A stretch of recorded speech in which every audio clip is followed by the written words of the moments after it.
give y'all that good old business. Yep, we coming back. We'll talk about Boss Man today. And we freestyling, so that means we got the call lines open. Yep, getting ready to talk, but it's some good news, man. Yeah, it depends on how you take it. But I've been sitting back. Instead of trying to be first, I was trying to be active. Just letting the Kool-Aid measure, right? Don't want too much sugar, don't want too much water. So, as I'm looking at this and looking at what's going on, I got some updates on my thoughts. And y'all already know, Boss Cowboy Sports is gonna try to bring you that accuracy and honesty. Also, we gonna go back in time a little bit, show where we had some real discussions about this already. Jay Tuck, the OC, and myself. This gonna be a good show, man. So y'all just stay tuned, chill out. Let me get this Millennial Falcon going. Be right back.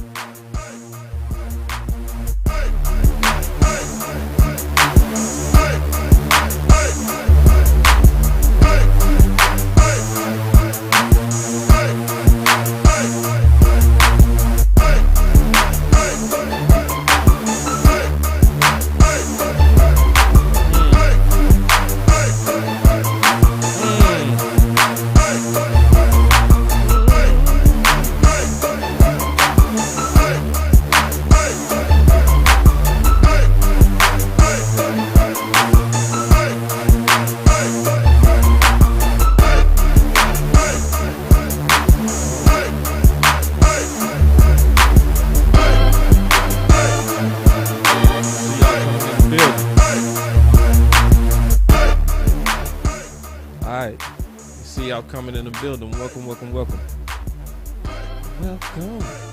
Yeah, man. We see y'all coming. Y'all share.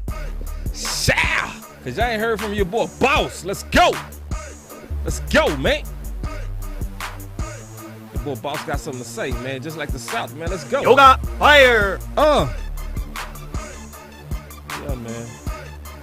I ain't talked to the people in a while, man. The good people. Yeah, man, be right back. Let's go!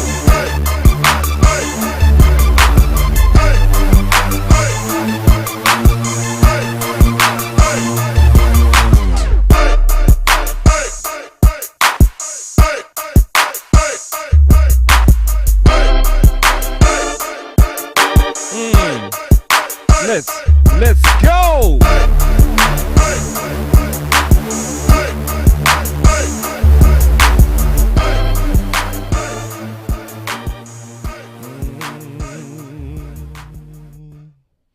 All right, man. So, what's up, man? The people of Cowboy Nation, Cowboy World, man. Obviously good to hear from everybody. So, my boy said, I've been waiting for this. And, bro, Aaron, I've been sitting back waiting too, bro. Like, cause I wanted to make sure I looked at this in a measured perspective, bro. Cause when stuff get legal, it's smart to slow down, bro. My boy say, man, hold on, I love weed. He say, where the hell you been, boss? Hey, man, hey, I had to go get that bag. You know how it is. You know, this not a big bag yet.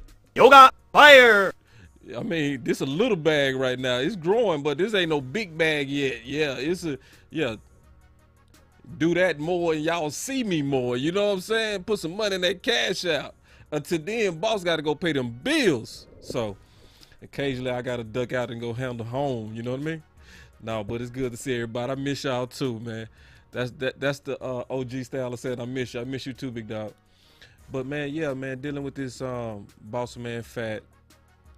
I'm gonna just be honest with y'all and just come clean with you and just tell you straight up. I think he's about out the waters. Okay, just keeping it real. I think he's about out the waters. So This came out about an hour ago. He say no arrest for Kelvin Joseph, but what's next for the Dallas Cowboys NFL career? And I'm gonna be honest with everybody, because I'm gonna give y'all the measured Kool-Aid on this, right? Because at this point, he is gonna be an easy target for the media, because they go just want to kind of stir up his name, whether any accusations may be true or false. They're gonna just put his name out there. It's just whatever go get the click right now. So I've been kind of paying attention to social media. I've been paying attention to Twitter. I've been paying attention to what people are saying. Yoga fire. And I'm gonna tell you, it's a lot of people that's ready to let go of Boss Man. They all the way ready to let him go. And I'm gonna tell y'all right now, I totally disagree with that thought. Like, all the way. I totally disagree with people that want to get rid of Boss Man. There's only one reason. And we gonna talk about it. Street justice might be the only. See, hold on real quick. See, y'all can't do this. This is why I want to talk right now. Somebody say his new name is Boss Man Rat. See, listen, y'all. Because he went in there and talked to the police, don't mean he was the rat, brother. I'm just being honest. And let's be all the way honest. Sometimes there's nothing wrong with being rat. See, I'm going to be one of the few that's going to tell you the truth on that. Because it's too many of us that believe, of our colors and creeds, whites, blacks, Asians, that's snitches get stitches. And yeah, sometime. See, this is when a snitch should get a stitch. When you was doing the dirt, and you snitch, oh yeah, that's just low principle. But listen, if I'm caught up into something because you was acting stupid, that ain't snitching. So, I'm from Dallas, Texas. I'm from Oak Cliff, Texas. I know what's up. I've been in some of those boss man situations, right? I know you can be with a group of show-offs, but you not one. Now, I could have been in the guy that fought with you, but then it's a whole different story when one of my boys starts shooting. And then it's why. So I'm just seeing a lot of people that's ready to throw the homie away. And this is what I'm going to try to advise everybody while I get into this content. Then I'm going to take some calls. The first thing I'm going to say is this. We really, really, really need to try to think like the justice system is set up. Because the justice system is set up to be above reasonable doubt. Above it. So if you can have a logical reason and a reasonable reason that can make you say, I can see that. If just that, you deserve to be treated innocent until you're proven guilty. Now, the public opinion don't work like that, but I just wish it did. I'm just telling you straight up. I just really wish it did. It don't, but I wish it did. Okay? Because it's a couple of things that people are saying that I've been listening to. I've been hearing a lot of people say, well, it was his friend. He was riding with him. So you should have known better because that was your friend. But to me, you got to look at it multiple ways. And the problem is none of us was there. Okay? And this why I'm saying this is very important. None of us was there. So I'm going to give you a scenario. Okay? What if Boss Man was in the car telling the guy, man, you bet not shoot, bro. You bet not. what would your judgment be if that was the case? What if when that guy started shooting, boss man slapped him and said, man, you stupid? Because a lot of people trying to connect dots. Listen to me. Yoga fire. A lot of people trying to connect dots that don't directly connect, right? I want y'all to really think. You got to think like you on a jury, okay? And there are some situations to where there can be reasonable doubt, right? Because I see Craig say he was still wrong. I want to know why he was still wrong. Because a lot of people assuming it took you a month to talk about the murder. See, people not thinking. See, if you in the car, you saw somebody shooting outside the window, you might not have necessarily have seen somebody fall. You might not have seen the bullet hit somebody. So I'm going to be real transparent, okay, about something that happened to me, okay? So I was literally a track athlete, okay, running cross country for my school. Hear me out. I want y'all to hear me out, okay? Hold on, let me get my music right before I start getting into that. Hold on real quick. Give me a second. Yeah, there we go. So hear me out. I'm running track. I'm headed to my track event with one of my track buddies, right? And we got to talking about like how sometimes it can be dangerous in our city. And he said, yeah, my nickname at the time was Slide. He said, yeah, Slide. That's why I got to keep a pistol on me. I said, you got a pistol? He said, yeah, I got it on me. And he pulled it out, put it outside the window and fired it. Pow, pow. I said, yeah. And then, uncocked it, put on the safety and put it up. And we headed to go run track. We athletes. Now, after what happened with Boss Man, I thought about that. I said, I just saw him shoot out the window. I said, I never thought about where them bullets landed. I never thought about it. Because he just pulled it out. Yeah. Bow, bow. Now, this dude was a square. He wasn't no gangster. He was an athlete like me. But he was like, I keep this for protection. And was showing out, doing too much, showing out for me. Yes, Slide, look, pow, pow. Shot. And it was almost at a 45-degree angle. I thought about it today. I said, Boss Cowboy, you could have been Boss Man. I didn't tell him to do that. He did that. So what if a month later, somebody say, yeah, we looking for this vehicle and there was two guys in it. One of the guys goes by the name Slide B. Slide Boss, that was my name. Now I'm sitting there like, bro, I ain't shoot no gun. That was my partner. And they like, yeah, somebody randomly shot out a window and it hit a little girl. Now, I wasn't thinking when he shot out the window, oh, I need to go tell on that because the bullet might hit somebody. I ain't even think about it till like 20 years later. So like when you think about the possibilities of what could have transpired in that car, I would caution people not to rush to judgment on Boss Man.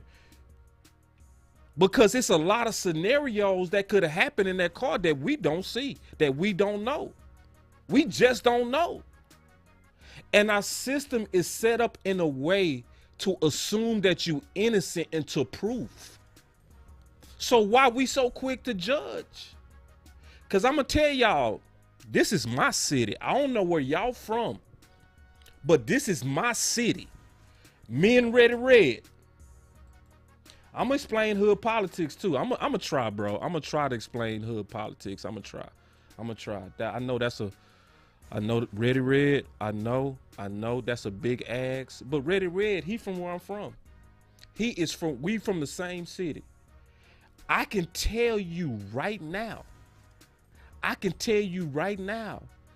if the police in Dallas, DPD, thought Kelvin Joseph was egging on that shooting or was a gladly participant in that shooting, he would be charged right now. That's what I was waiting on. I was like, because I knew the dominoes was gonna fall. As soon as those guys went in that room, the story started to come out. Now, a lot of people don't understand that. See, once it got real, and them detectives got in there and they handed them boys a cigarette. They're like, here you go. You might as well tell me, because if you the second one to tell me, you gonna be the one that's doing 25. The first guy to tell me, he gonna do 5 years. He gonna get sentenced to 5, he gonna do 2. But the second guy that's gonna tell me the truth, he gonna do 25. So who gonna be the first? The story already came out. See, a lot of people don't understand that. So the fact that the story on the inside from the detectives is leaving Boss Man uncharged, y'all better pay attention. Likely,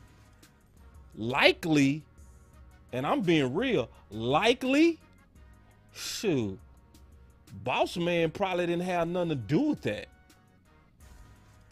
And see, this is what a lot of people don't understand. Because see, I'm from Dallas, Texas. It's a whole lot of people that show off. Down in Deep Ellum the other day, I'm down in Deep Ellum. This dude shot himself in the middle of Deep Ellum. Now, people from Dallas know what I'm talking about. Deep Ellum is like a party. Like it's like 3 blocks. That's where all you do is party. Is food and party. So I'm down there. I'm kicking it. I'm like, man, boss, let's go, let's get it. Pow. Oh, here we go. Some shooting.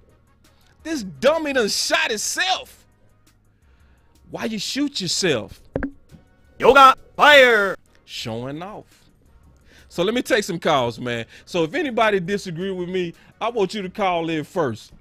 Call in first. I'm taking these calls, and then I'm gonna get into some of this content, cause I'm seeing it different. A lot of people are already ready to, yeah. The Reaper say so, like 6th Street in Austin. Yes, but it's surpassed 6th Street. It's on another level, man. I rocks with Deep Ellum, and man, Dallas now. Oh man, Dallas is rocking. All right, y'all give me a second, man. Let me set up my phone. I'm gonna take some phone calls because I did promise this is freestyle, and we can talk about a lot. And because it's freestyle, y'all can change the topic too. Y'all can talk about the Earl Spence fight, whatever y'all want to talk about. Y'all give me 1 second to set up my phone, and I'll take these calls real quick. Give me 1 second, man. I should have set that up first. Ah, dog it. Boy, flying these planes be real. All right, here we go. It's coming. Yeah. Oh, hold on, my sound. I just saw my sound change. Give me a second. Let me fix that. It got real loud. Give me a second. 1, 2, 3. Oh, yeah. I got to turn that down. God, dog. Give me 1 second. 1. Oof. All right. That's better. All right. 1, 2, 3. Yeah. All right, here we go. All right, so let me check these phones and we get y'all on the phones. All right, we got the phone lines up. So I see Antoine. I'm gonna call you because you called in first. I'm calling you. Yeah. Yo. Boss Cowboy Sports. What's going on, man? What's up with it? Man, shit. But this Kelvin Joseph thing, man, it's hard to see people try to paint everyone with a background with one brush because you don't know the situation. There's plenty of situations myself I've been in that I could have been going to jail behind stuff I had nothing to do with because I've been there. Yeah. I'm trying to say I should go to jail too. Like, if you're not a part of the culture, man, it's hard for you to see it that way. But I see a lot of people taking the time to do racial undertones and it is messed up, man. Hold on. What kind of racial undertones, brother? Talk. Yoga, fire! Yeah, no, I'm saying I pray for the man, family, and all, but it's hard for people that's not a part of the culture that can understand it. It's hard for them to see it from the outside looking in. Oh, man, I want you to talk direct, though. Don't hide. Don't be scared to say it. Oh, bro. What is the racial undertones? I want to hear this. They're saying all the stuff they want to say. Now they got a chance to say it, and they try to put it in and try to put it towards sports, but it has nothing to do with sports. They're taking racial jazz right now, and they think it's slick, but it's not slick. We see it. Yeah. Well, I'm gonna be honest. I haven't witnessed too much of that or any of it, but I'm pretty sure it's out there. Like stuff like thug, because see, when some people say thug, they only talking about one color. It's all kind of thugs in every community, but when some people say thugs, they talking about us. You know what I mean? That's the racial undertone for sure. Man. I'm from Charleston. I'm from Charleston, South Carolina, man. We see it all the time down here. Dudes get put in some situations. They didn't know things were going to happen, but it was there. Now they're a part of it, you know what I'm saying? Yeah. It happens all the time. This ain't nothing new. Yeah. And see, I want to talk about something that's real, man, because this is a real phone call. Boss Man was acting thuggery out there, man. You know what I mean? All that boxing in the public. You know what I mean? Listen, that's thuggery behavior. We know what thugging is, so we're not gonna act like he wasn't. But at the same time, there's a major difference between having a fight and letting bullets go. That's a big difference. Big difference. And I wouldn't want to be accused because I had a fight of being totally cool with my friend letting bullets go. You know what I'm saying? And to the people that are saying you should choose better friends, well, you can be in any kind of situation. Well, you can't control your next man's actions. You know what you're gonna do. You can't control the next man's actions. You control yours. You can't control nobody else but yours. Right. You cannot. And then this is the other part that I also know about boss like Boss Man. I understand because it was times I was Boss Man. This is what I mean by that. When I went to the University of Houston, I was coming from an all-black school, okay? An all-black school that was very urban, unapologetic. You know what I mean? We riding Daytons. We got 30-inch chains. You know what I mean? Mm-hmm. That's we very flavor. We had a lot of flavor.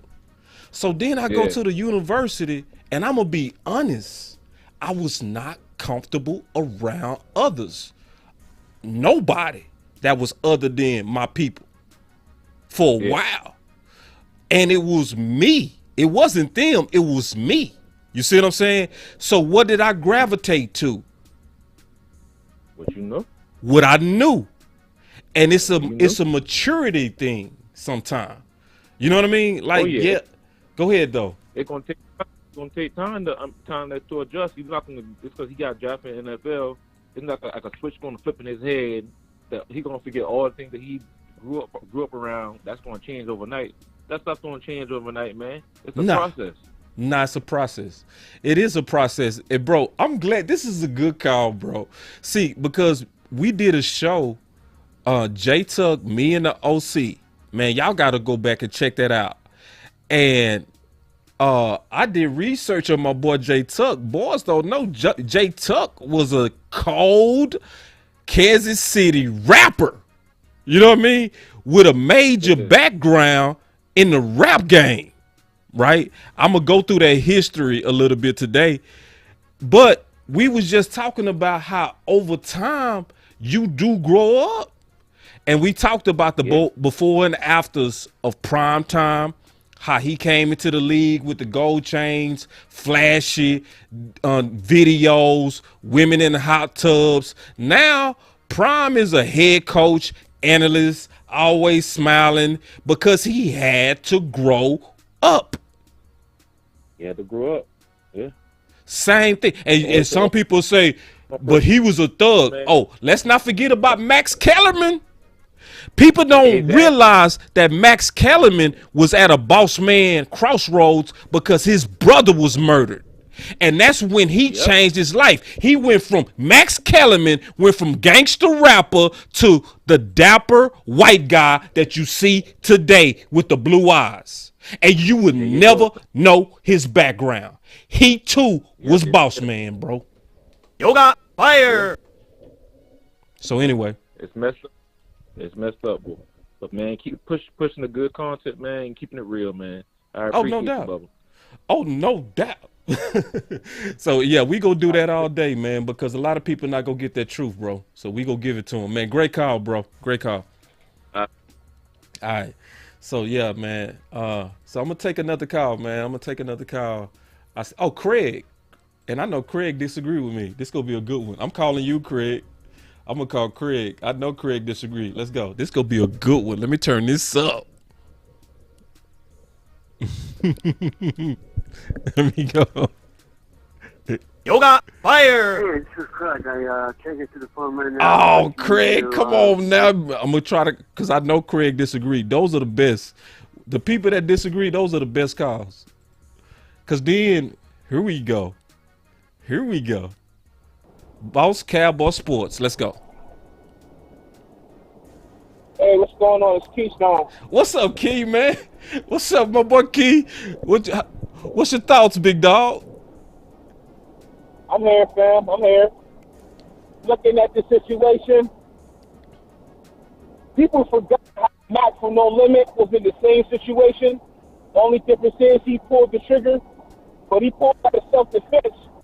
But I was looking at how Boss Man was going through the situation. Wrong place, wrong time, wrong crew. It was almost like, let's just be lucky that he wasn't in a Mac situation like he was, and he had to wind up going to jail behind that.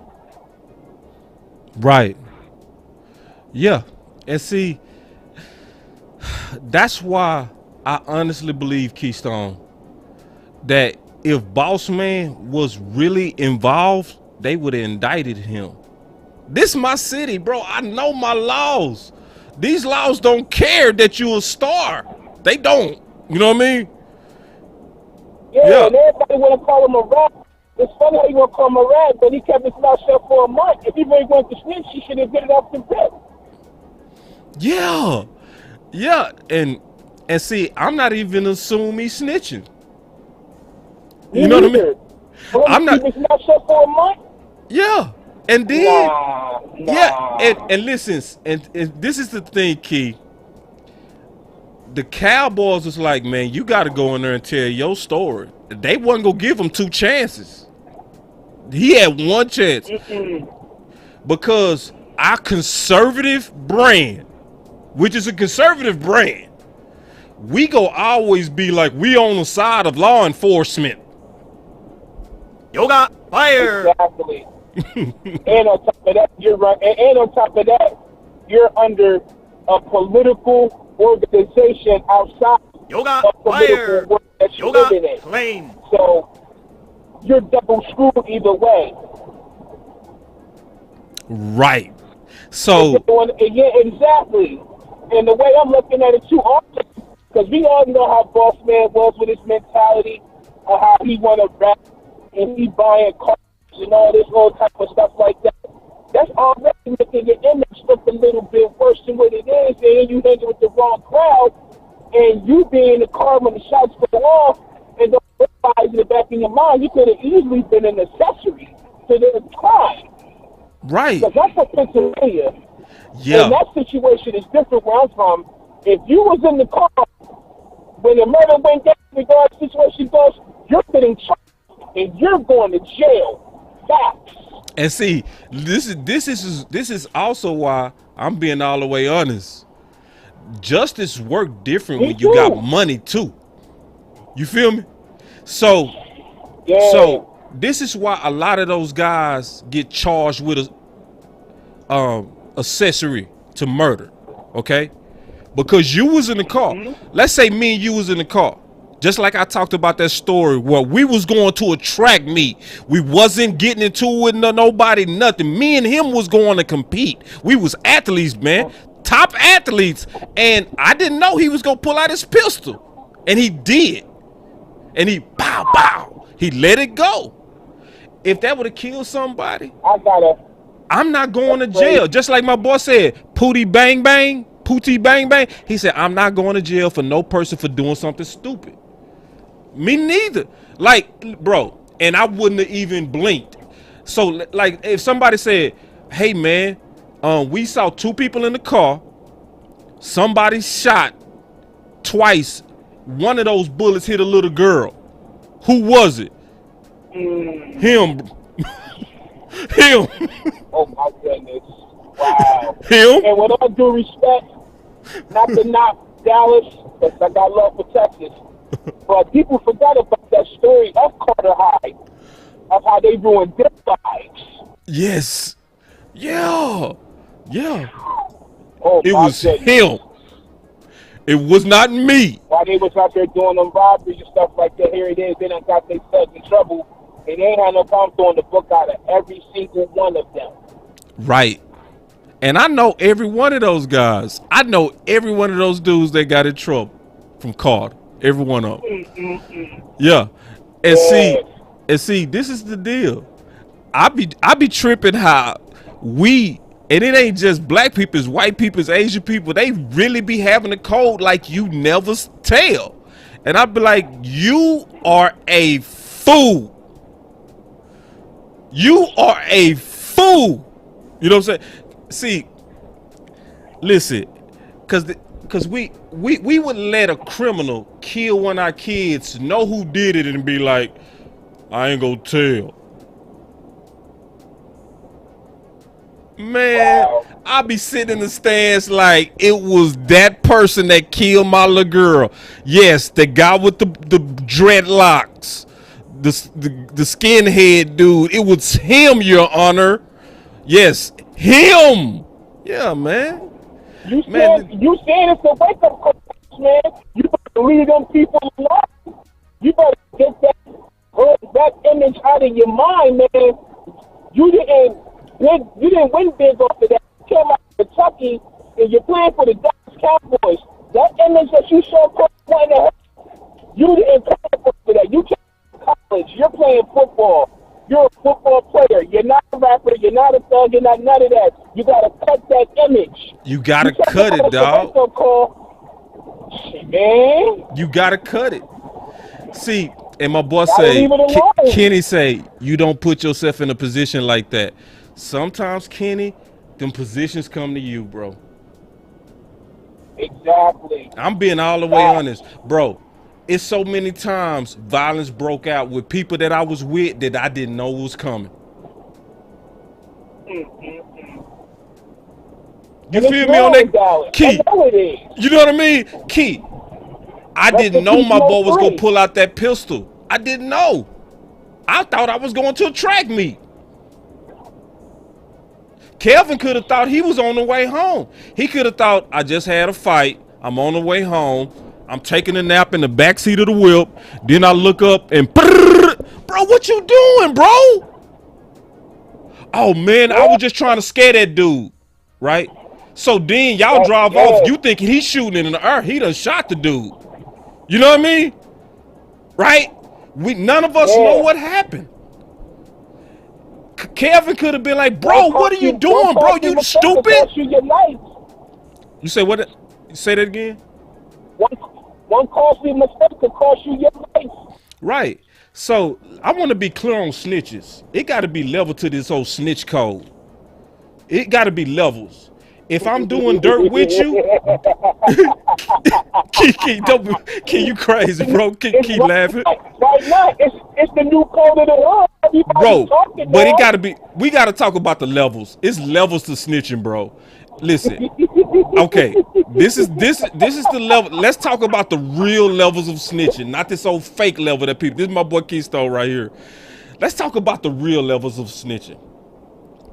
If me and you, Key, if me and you shake hands and say, bro, I'm getting ready to get in the drug trade with you. Okay? We getting ready to go deal. Right? Okay, there's no snitching if something happened. Because we went in this together, understanding the risk. You know what I'm saying? Yeah, we knew the rules of the game. Yeah. And so if you get caught, big dog, and I get away, hey, do your time, bro. Shut your mouth. Do your time. Now. These dudes is grown men.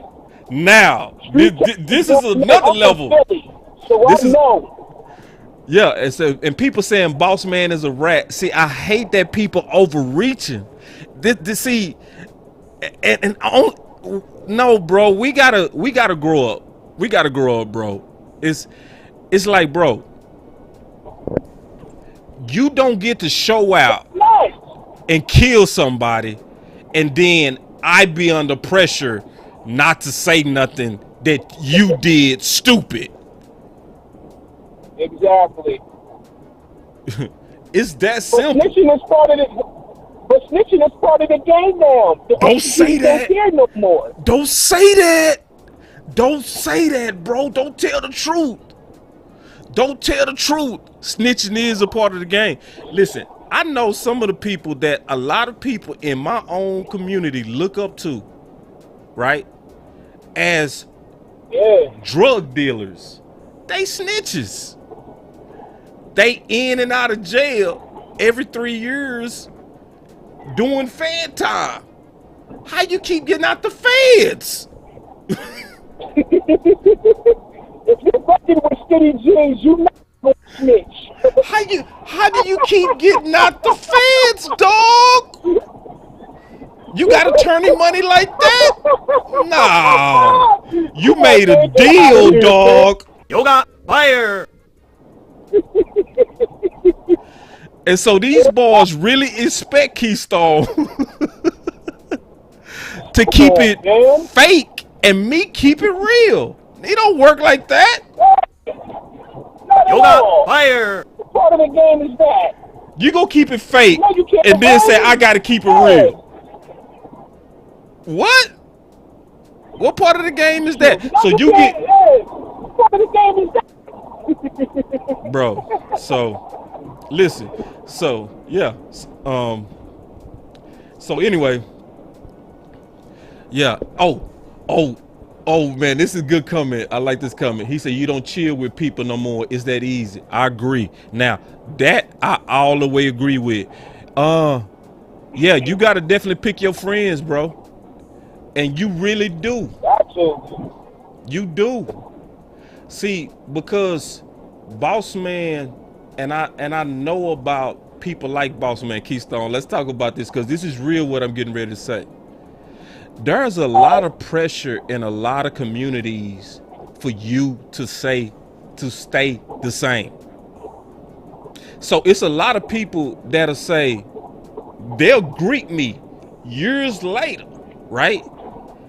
And say, they'll call me by my old nickname. They'll say, boy Slide, you still crazy, boy. You still a fool, man. You ain't changed. I'll be like, oh no, I changed a lot. You know what I mean? You know, I don't take pride. I don't take that as a compliment. When they first come home, I'll be hearing them say that. Nah, I don't think that's a compliment. Nah, that's not a compliment. No. But they trying to put pressure on you to act silly like you used to. Yeah. Bro. Peer pressure. I can't even talk about some of the stuff we used to do. You know what I mean? Bro, I can't even talk about it. You know? So it's like, street, stay in the street. Man, it's gonna stay in the streets. Right? You better believe it. And it's like, bro, y'all wanna brag on those days? No, bro. That ain't nothing to brag about. Oh, Slide. Oh man, you done changed. I'd be like, good.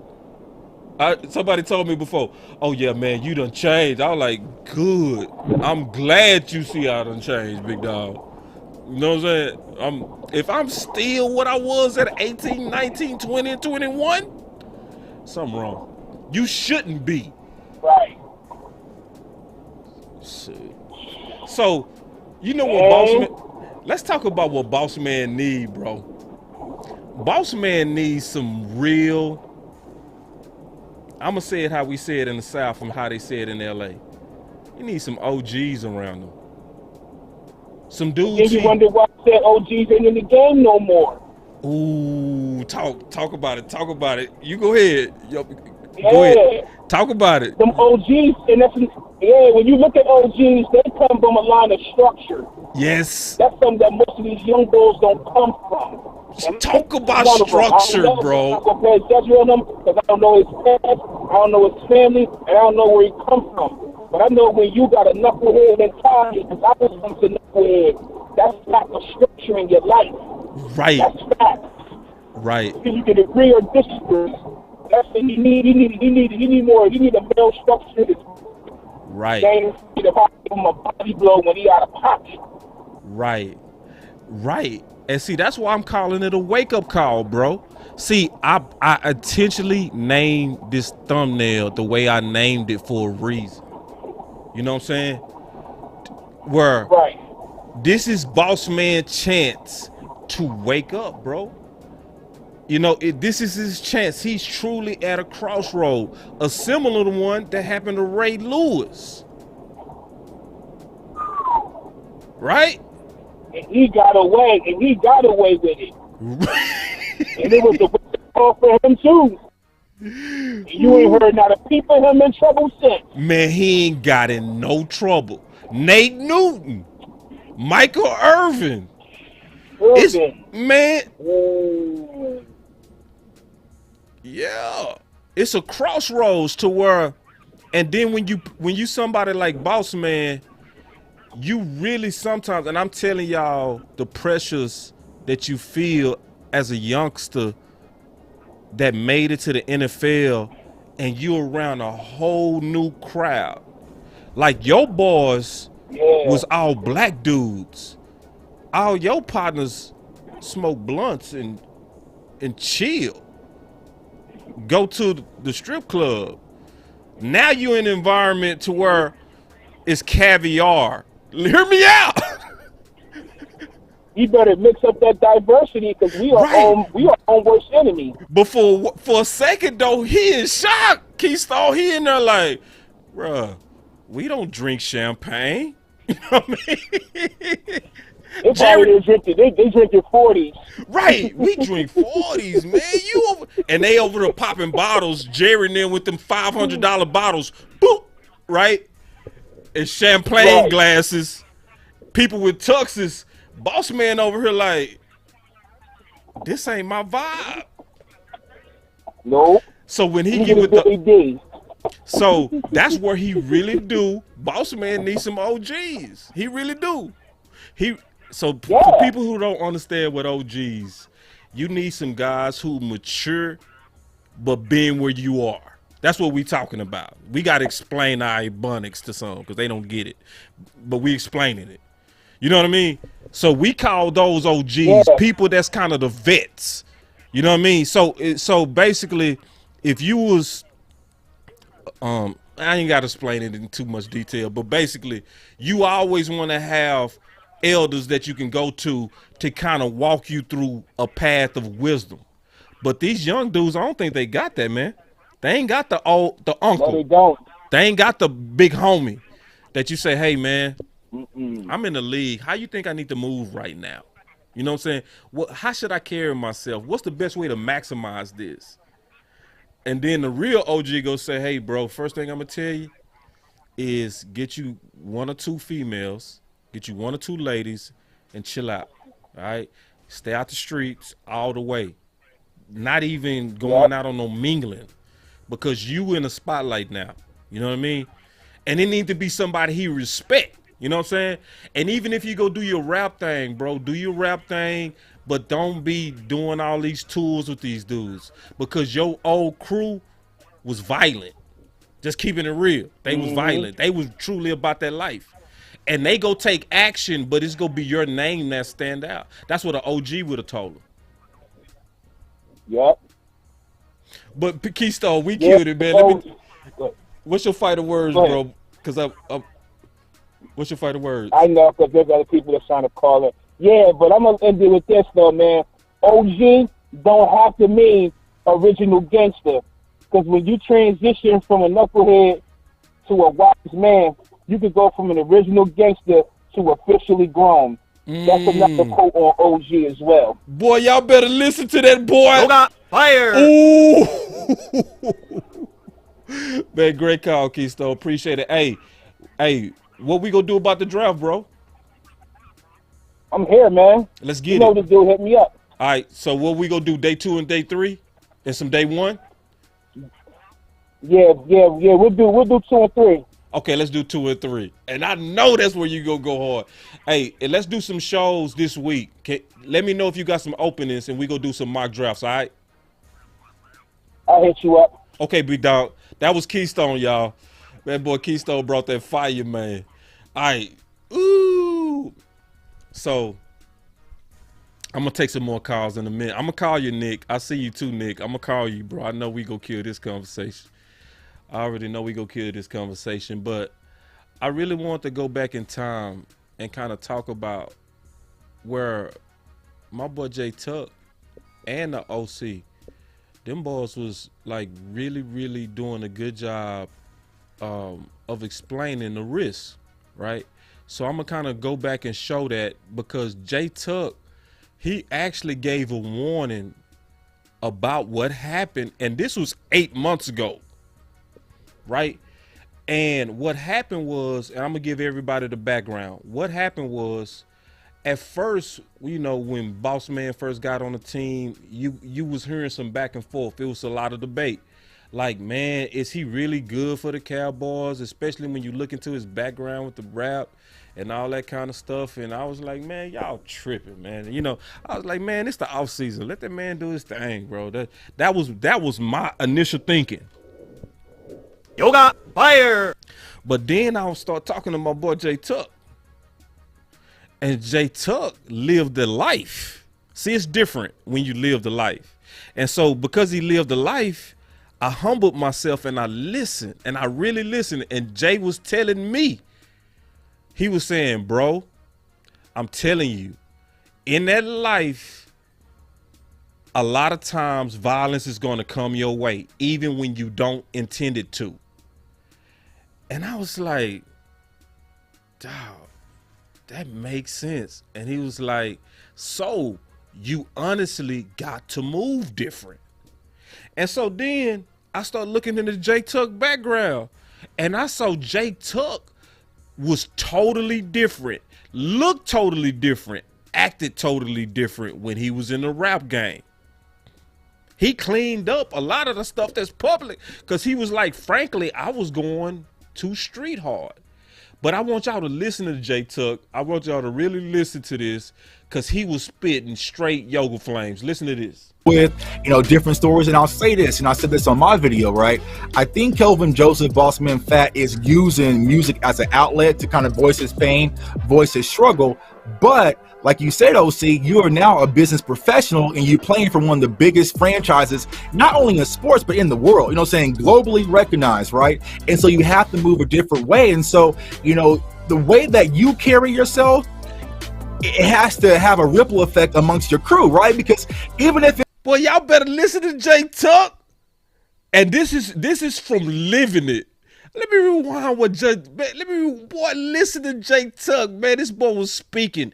And see, this is how true OGs talk to the young guys that's coming up, and you trying to warn them. Listen. Oh, the way that you carry yourself, listen, it has to have a ripple effect amongst your crew, right? Because even if Boss Man has nothing to do with it, if someone involved or tied to you gets into an incident, you are going to be the one that's spotlighted. And for me personally, that was my kind of... Dude, this was 8 months ago, bro. This was from 8 months ago. You know what I'm saying? And listen, he go tell the background of what happened to him and what led to his change. Listen to this. J Tuck went hard. Listen. You know, a flashing light where it's like, all right, I need to do things a lot differently, because it wasn't necessarily me. It was the people I was surrounded with getting involved in a lot of things. And ultimately, it could have ended up falling back on me, and also put me in a very bad situation where I might not even been here in front of y'all today. I mean, it was a situation, I talked about this with Boss. It was like, we had a concert, we did a show here in Kansas City, right? Everything was live, you know, crowd lit, boom, boom, boom. me, when I drink a little bit, I have to have food. Like, you know what I'm saying? I gotta stop. McDonald's, Taco Bell. But one of my homeboys, he was like, nah, I'm going back to the crib. I'm not stopping. So I was like, boom, I'm not riding with you. I jump in the other car. And that night, my homeboy is no longer with us, rest his soul, because that car got shot up. So I was that close from making a decision, being in the wrong car. And the only thing that saved me was pretty much Taco Bell. You know what I'm saying? So that was one of those moments where I sit back and think, all right, damn, Tuck, you have a lot more to offer than what you're currently doing right now. You know what I'm saying? Let's change things a little bit, the way you're moving and the people that you're moving with. And I shared the video with Boss. It's like, I was out on Truce. I was out on Prospect. Those familiar with Kansas City, like, they used to have an HBO special about Prospect. It's one of those streets, right? But I'm out there careless. It's, 60, 70 of us out there squatted up, not giving, you know what I'm saying? But that could have ultimately came back on me. So I had to make smarter decisions about who I was associating with and how I was carrying myself. And Taco Bell saved my boy life. Man. See, that's deep, bro. That is so deep. And see, nobody can look at J Tuck right now and say there's a hint of hood on him. But he's telling you about a wake-up call where he had to grow up. That's the message I kind of want to get with Boss Man. Is like, it might not even be you, because you're right now, you're the focal point. You're the guy with the money. You the guy with the name. You the guy with everything. And so you're going to have so many people want to tie to you and get what they can get off of you. You know what I'm saying? And your momentum. But not everyone has your best interest at hand. You know what I'm saying? So you got to be smart like that, because people you grew up with, you thought was cool, but they looking at you like, damn, he ain't helping us no more. He must have moved on. And now you looking as what they call the kids call the ops right now. You know what I'm saying? You a free lunch and they might be coming after you, man. So you got to put yourself in smarter situations. And it took me to mature and grow and ultimately become the man that y'all see today. The father, the husband, the podcaster, the hard work. You know what I'm saying? So yeah, man, that boy J Tuck killed it. And y'all listening to OC and J Tuck talk about these crossroads. Listen, man, first of all, here's the deal, man. Everybody has a past, right? And so what I learned from where I came from, and Boss Cowboy is real familiar with the type of upbringing I had, is that I learned at a certain point in life I had to stop hanging out with people who had nothing to lose. What? Right. So man, hold on, man. Say, bro, listen, this is OG talk. This was what he said. What my boy Keystone say, grown man talk. This is grown man talk. See, this is what you gotta have. People like J Tuck and the OC need to be talking to Boss Man. He need people like that in his life. That's just giving him real game, like life game, not no hood game. Cause hood game don't work. It worked for a few, and I'm gonna tell you who it really worked for: the snitches. See, I went over y'all head when I said that. I'll tell you what I mean one day. Hanging out with people who had nothing to lose. Right. So if you continue to hang out with people who have absolutely nothing to lose, things can turn out really, really poor for you quick. But here, this reminds me, right, of Aaron Hernandez a little bit. Because of how he came up and his background, and he never disconnected from the lifestyle and society and the culture by which he had the fake montage of keep it real, and I say now keep it real, keep it real stupid, right? So some decisions are just stupid, they're not wise, and it end up getting him in prison, and evidently he obviously he committed suicide. So the whole thing is that there has to be a line of delineation and a distinction. But also, here's where I think that Boss Man Fat is struggling a little bit, and because it's a lot thrown at him at once, and they don't give you time to mature. They just judge you for your immaturity, and so you feel as though I'm not being loyal. You feel as though I'm turning my back on the hood.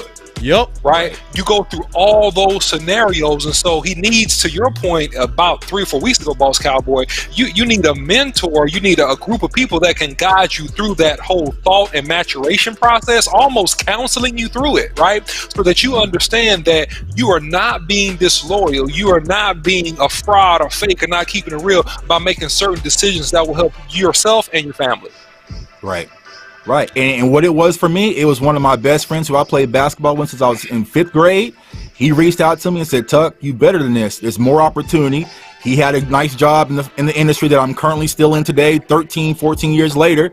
And he said, you. And listen to Tuck break down how somebody came in his life and gave him the path he on right now. Man, this is real, bro. Somebody need to send this to Boss Man DM. Because if I send it to him, he go think I'm trying to solicit him and get cool with him for some kind of angle. Nah, for those who really care about people in the community, that you really see, man, this dude got a lot of talent. He can waste it if he don't take this wake-up call. Man, somebody need to drop this in the boy DM. I ain't looking for no credit. I ain't got to talk to him. I ain't got to do nothing with him. But just like what happened with Tuck, we need to do a better job of talking to some of these dudes like, bro, not even just doing content on them, but talking to them like, bro, say, let's have a sit down on how to move in Dallas, Texas. It's a certain way you got to move in this city. This ain't Memphis, dog. It's a lot of sharks in these waters. I ain't even talking about street justice. I'm talking about the media, how they looking to get at you. There's a certain way you got to move to maximize this opportunity. Like, bro, you in a situation where you can have generational wealth come your way if you play your cards right. He reached out to me and said, Tuck, you better than this. There's more opportunity. He had a nice job in the industry that I'm currently still in today, 13, 14 years later. And he said, you'll do great at this. And I'm believing you. And he pulled me away from that. And I dove into where I, was able to change my family's life personally for me and my family, because my real friend who really cared about me and my well-being was able to big bro me, put me under his wing, you know what I'm saying, and have that conversation. And I knew where he was coming from. It was all genuine. He wanted nothing from me. There was nothing in return. He was just looking out for a genuine friend, and he knew what I can do, and I can do much better than what I was currently doing. And I'm forever indebted for him. All right, man. Let me take some more calls, man. Matter of fact, I'm gonna call my homie real quick, because I see he called in. I'm pretty sure he got some stuff he want to say. The South got something to say. Here we go. Yeah, but that was a real conversation, man. And remember, that was 8 months ago. Hello? What's up, man? What's going on, boss? You on the show, big dog? Man, I just want to say that you know where we came from, bro. Mm-hmm. But I'm gonna take it back even further. A lot of people don't understand like situations. You know what I'm saying? I get it. You wanna change your situations. You done made it out to the NFL. Like OC said, like you don't want to feel like you're turning your back on your day one. Right. You know what I'm saying? Man. And in our community, that's big. Mm-hmm. And that's big. You want to hear that when you come back to the city. You done changed. You Hollywood now. I'm Hollywood. Hey, Nick. I'm so Hollywood. Yes, sir. You hear me? So like at the end of the day, though, like he do have to change. Yeah. But I mean, you go speak to your people. He got to understand. He can talk to his people from a distance, though. Right. You know what I'm saying? Mm-hmm. Like for instance, like there's certain people that we knew that what they was doing. But we speak to him from a distance, coming from Carter. Man. Yeah. I'd even take it a step further back. When I living in Houston, I was in Mo City. Right. You know what I'm saying? Yeah. The OGs used to say, you know what I'm saying? Like I had OG gang members in I ain't gonna say what gang, but I had OG gang members in my neighborhood. And I thought it was cool being a young kid, seeing them linking up, being tight. We all tight in the neighborhood. And just being in the vicinity with certain people, yeah, you can make those decisions to try to join that gang. But what happened to us was that, for me, those guys knew that I was super smart. And I had athletics. I had parents at home. They were like, no, you're not doing that. It's not for you. You got your people at home. So I think a lot of people get a bad rap from being with certain types of people, but sometimes some of those people right there have your best interest at heart as well, too. And him being a celebrity now, the fact that he is part of the Cowboy Nation, you do have to make different decisions. Now, my only response is a lot of other folks that don't look like me don't understand that, though. And they always making prejudgments, calling him thug and all this kind of stuff. He's not a thug, man. He just showing loyalty to his family, them his family members. And they won't understand that. And I hate to say that, they won't understand that until they actually been in it. Some situations you can't get out of because you don't know what's going to happen. And see, let's talk about that. Let's talk about that because I'm going to measure this Kool-Aid on that topic, especially when you start talking about how we're viewed from the outside. When I went to the University of Houston, I had misconceptions based on what I learned about others from television. Does that make sense? Right. You know what I mean? Right. So, Dallas versus Houston thing already. Dallas versus Houston. What I thought white people were like, what I thought Asian people were like, what I thought Indian people were like, was all based on my television. You know what I mean? Exactly. So what do they say about us on television? They say we violent, right? Mm-hmm. They say that we genetically inferior. That's what they put out there, stuff like that, right? Right. So when you get people that only see us from television, and they see something like what happened with Kelvin, their initial thoughts is gonna be, see, violent thug, because that's what the television been telling them. When you see two people fight, and then somebody gets shot, that it was thuggish. But then when their people shoot each other but start from a fight, they see deeper into it, just like we see deeper into our community. So like Trayvon Martin, I'm gonna just say this real quick. It always amazed me that people forgot that he just turned 17. So when we was looking at Trayvon, we was seeing the kid. I don't care about, but what was they doing? They was showing Trayvon when he had them fake goals in his mouth, and then people from the outside were saying, "See, he was a thug." Zimmerman, we saw it as, "Oh man, he just imitating. He putting them fake goals in his mouth." You know what I mean? Because he trying to imitate people. He's a kid, but that's because we know intimately our people, and we know the difference between a real gangster and a guy that was carrying Skittles that was killed by a grown man that got off. So keep going though, bro. You going hard. No, I'm just saying though, bro, because like at the end of the day, these are some of our kids. They still young. You gotta think about what you was doing at 21 and 20. You know what I'm saying? 22. Yeah, we all have fights. Yeah. Just our age group, we wasn't shooting nobody though. No, in this day and age, these kids ain't taking no losses, so they gonna pull that gun. Our era was violent. So matter of fact, our era was more violent than their era. Cause bro, me and you grew up in harder times than these kids are. That's a fact, bro.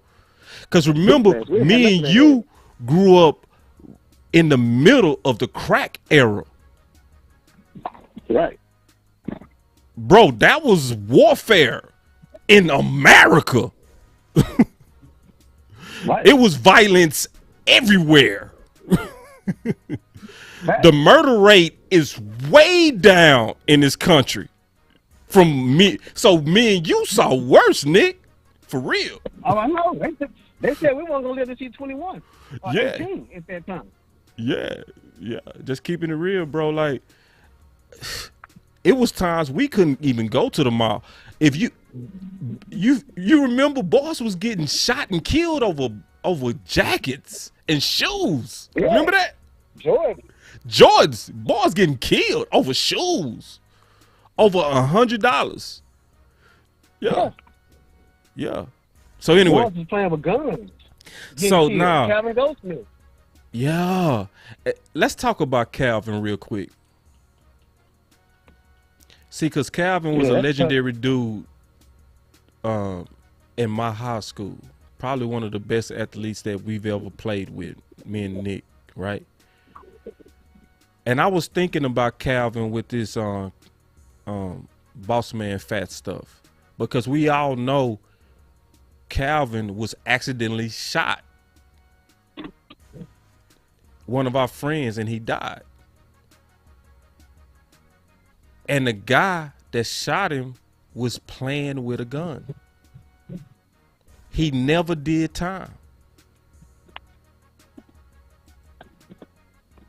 He never did time because the witnesses told the truth. He didn't kill Kelvin. He accidentally killed Kelvin. He wasn't like, I'm trying to kill you. He was playing with a gun. So for everybody like, we need to get rid of Kelvin. I mean, we need to get rid of Kelvin. We just need to get rid of him. Trust me, when all those boys sat across from that detective, the truth came out. Yeah. Trust me. And trust me, if any one of those stories would have been conflicted, they would have arrested all of them. And on top of that, with that being said, them his boys, his day ones, they know what happened. They told the truth. They don't want their partner to get locked up either. Yeah. Like, and see, people not putting that together. Like, so let's say if I was the one showing out, or like my boy was who shot out that window, right? Right. And it came out that he killed somebody. A real homie would be like, Marcus had nothing to do with that. Nothing. That's the truth. No, they had time to talk about all that. Yeah, that's the truth.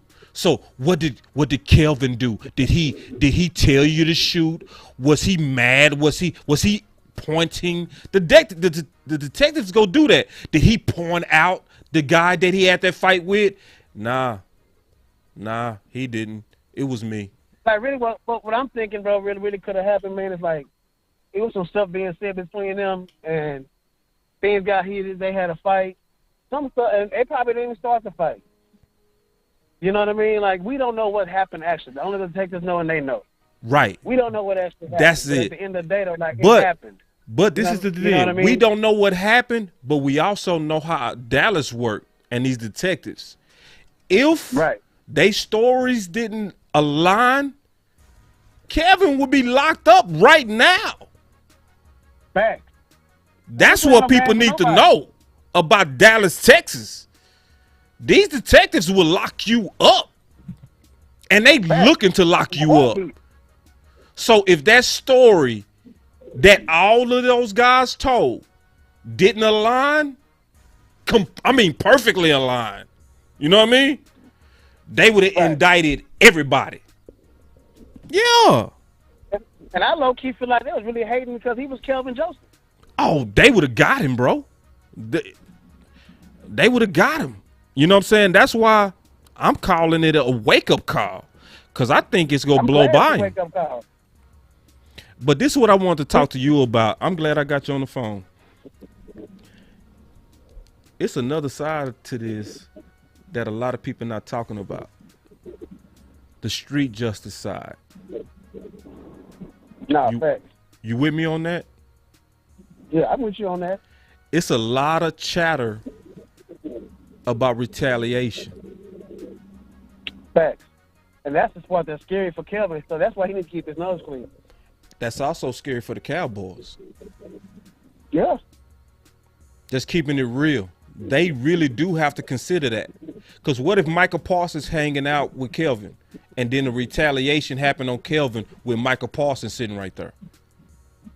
Right. And I guarantee them Highland Park boys have no idea what we talking about. No.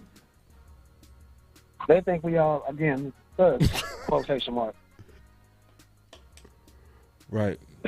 But if we're not thugs, we're playing y'all football game. Right. But see, this is what's going to happen, man. I'm going to just be honest. This is what's going to happen. Kelvin, we getting ready to see how smart or how dumb he is. Because you can't get this close to the fire and it don't change you unless you're a complete dummy. You know what I'm saying? If, like, the heat came all the way to his door and he likely getting ready to walk away from it. If you don't learn from this and go through a true crossroads like the homie J Tuck did, right?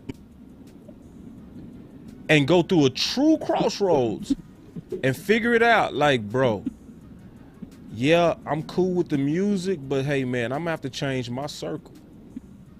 if he don't figure that out right now, I mean right now, bro. No, bro, like it could be bad for him. But he got to be a wake up call for him to get back on his grind like he was doing when he went to Kentucky. Get back on his grind and doing his thing. The thing about it is I just hope and pray that his friends, his real friends, are in his ear like, bro, you can't be doing this, bro. We got to chill. We got to figure out other things to do. I mean, that's what real friends would do anyway. Right. You know what I mean? Right. I mean, and I know, of course, he probably gonna look out for his boys in there that's locked up or whatever. They made a mistake, a bad mistake. But you know, we all made mistakes in our lifetime, and everybody can change from their mistakes as well too. Just because he made one mistake don't make him an all the way bad person. Period. Right. I think bad things happen to good people plenty of times. Right. And they reinvented themselves and they changed. Hopefully for Kelvin though, he understands that. Look, I'm a professional now. Y'all either roll with me or we gotta do something different. You know what I mean? Like I hope he has that. Somebody has that conversation with him, and I hope it's really his parents. You know, and I hope he understands and takes it in because a lot of times a lot of us we don't listen, and I hope he actually listens. I hope Deion Sanders might give him a call, be like, "Hey, bro, come meet me here. Let's talk." I hope one of these NFL guys that's been out there like that talk. I don't think Deion would be the right one. No. Deion could be because he's been there too. He might. But I get what you said. I know why you said that though. Yeah. You know what I mean? See, boss man needs somebody that he can look at and see himself. Right. See, exactly. Prime a little bit too mature to be the OG. You know what I mean? Right. Like he's so far gone from what he used to be. Now, if young Prime would approach if young Prime would have approached Boss Man, he would have listened. Oh yeah, for sure. Young player Prime. He would have listened. For some reason, I just felt like Prime has a way of reaching people, bro. He got a special way with people. Yeah, that's one thing Prime does have. He got away with people. I think Keystone hit it right. I think Keystone hit it perfectly. I think it's Ray Lewis. I think Ray Lewis. Then Ray Lewis. But Ray gonna be trying to get him on the religion and all that other stuff. He might need that big dog. But Ray be trying to look like, be kind of sound real. I hate to say this, man, but sometimes Ray Lewis been kind of in the community called a kind of. I would. Don't say it. I hate to say it, but I mean. No, but I feel you. You right, Ray. No. You know who would be a good one? Eddie Jackson. Yeah. Eddie Jackson. Yeah. Safety from Chicago. Somebody that can look at you and you can see this dude, he's from the type of places I'm from. You know what I mean? Yeah, so when they start when they start telling you how to transition, good one, Ready Red. Listen to this one. My boy Ready Red from Oak Cliff, from Roosevelt. He said, believe it or not, but Dez. For sure. Dez definitely get in his head. Dez will be perfect in terms of relating. I'm not sure. Right. Oh, my boy Law Nation got a good one too, and I think this is a good one. What's up, Law? The Playmaker. Oh yeah. That's a good one, dog. Playmaker is perfect, dog. Like everybody. Yes. He was just with Spence. Yes. And see, this is why I think Law right on the Playmaker, because the Playmaker is naturally passionate, but you can also tell he know how to really soften himself and get on your level. Like I watched him, and he genuinely cares. And he genuinely cares, and I think you would sense that from the Playmaker. And if Boss Man did any little research, he should see the Playmaker was wilder than him. Oh my God! Yeah. Oh my God! The Playmaker. Playmaker showed the Carter Cowboy shootout in the springtime. It was 90 degrees outside with a mink coat on. Come on. Say, I was in the courtroom. I saw him live in that mink room. because I was fighting the ticket that day. And I saw the cameras and I saw the playmaker. I was like, say, is that a fur coat? Detailed legend. Yoga Good fire. one, Law. Thanks, buddy.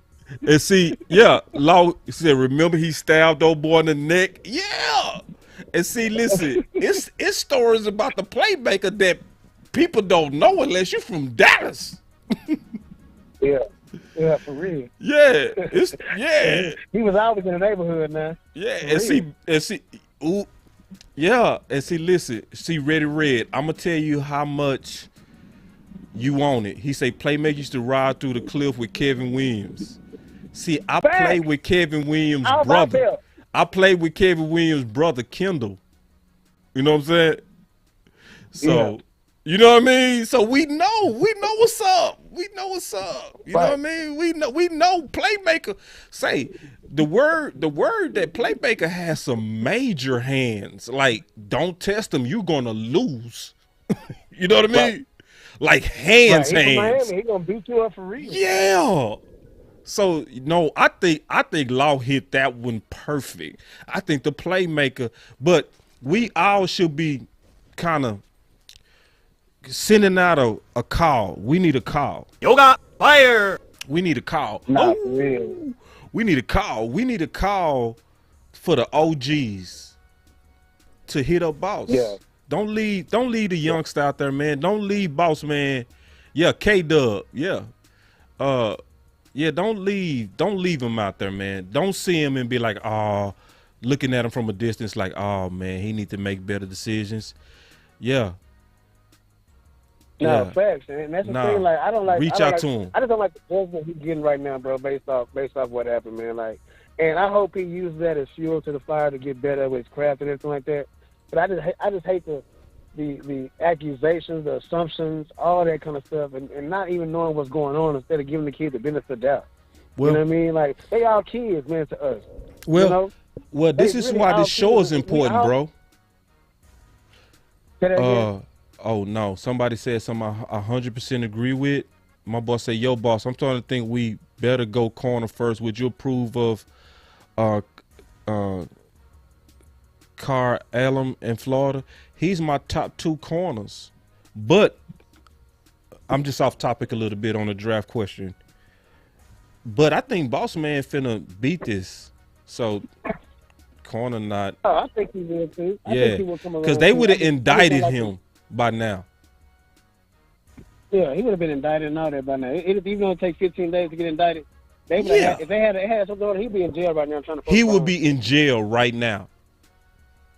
Yeah. Cause see, some of y'all don't watch the first 48. Y'all need to go watch the first 48. Yeah, they'll tell you at the table, we're placing you under arrest for the murder of or we're placing you under arrest as an accessory to the murder of. They tell you what they charging you with. That day, you going that day. You going to lose. Yeah. So this is looking more a wake-up call than him getting ready to get in trouble. This is looking like he's getting ready to blow through this. I'm being all the way honest, you know? Right. And the thing about it is, a lot of people don't understand. Like, a lot of people don't understand that when it's a situation like that, you don't know what your partner is going to do. You don't always know what somebody else is going to do. So people always say you can control what situations happen. Sometimes you can't. You don't always know what's going on. You don't know what that man is thinking. Just like he don't know what you're thinking. You just know y'all was out there and y'all was having a good time, and something happened, and next you know somebody died. Right. Because of one of your friends. They're talking about you should have snitched on him and told him. Man, they didn't know. They probably didn't know he had died until later on. That's the part. And he tried back. Say that again, bro. That's what I'm saying. They probably didn't know he died till later on. Right. After the fact. See, that's what people not saying.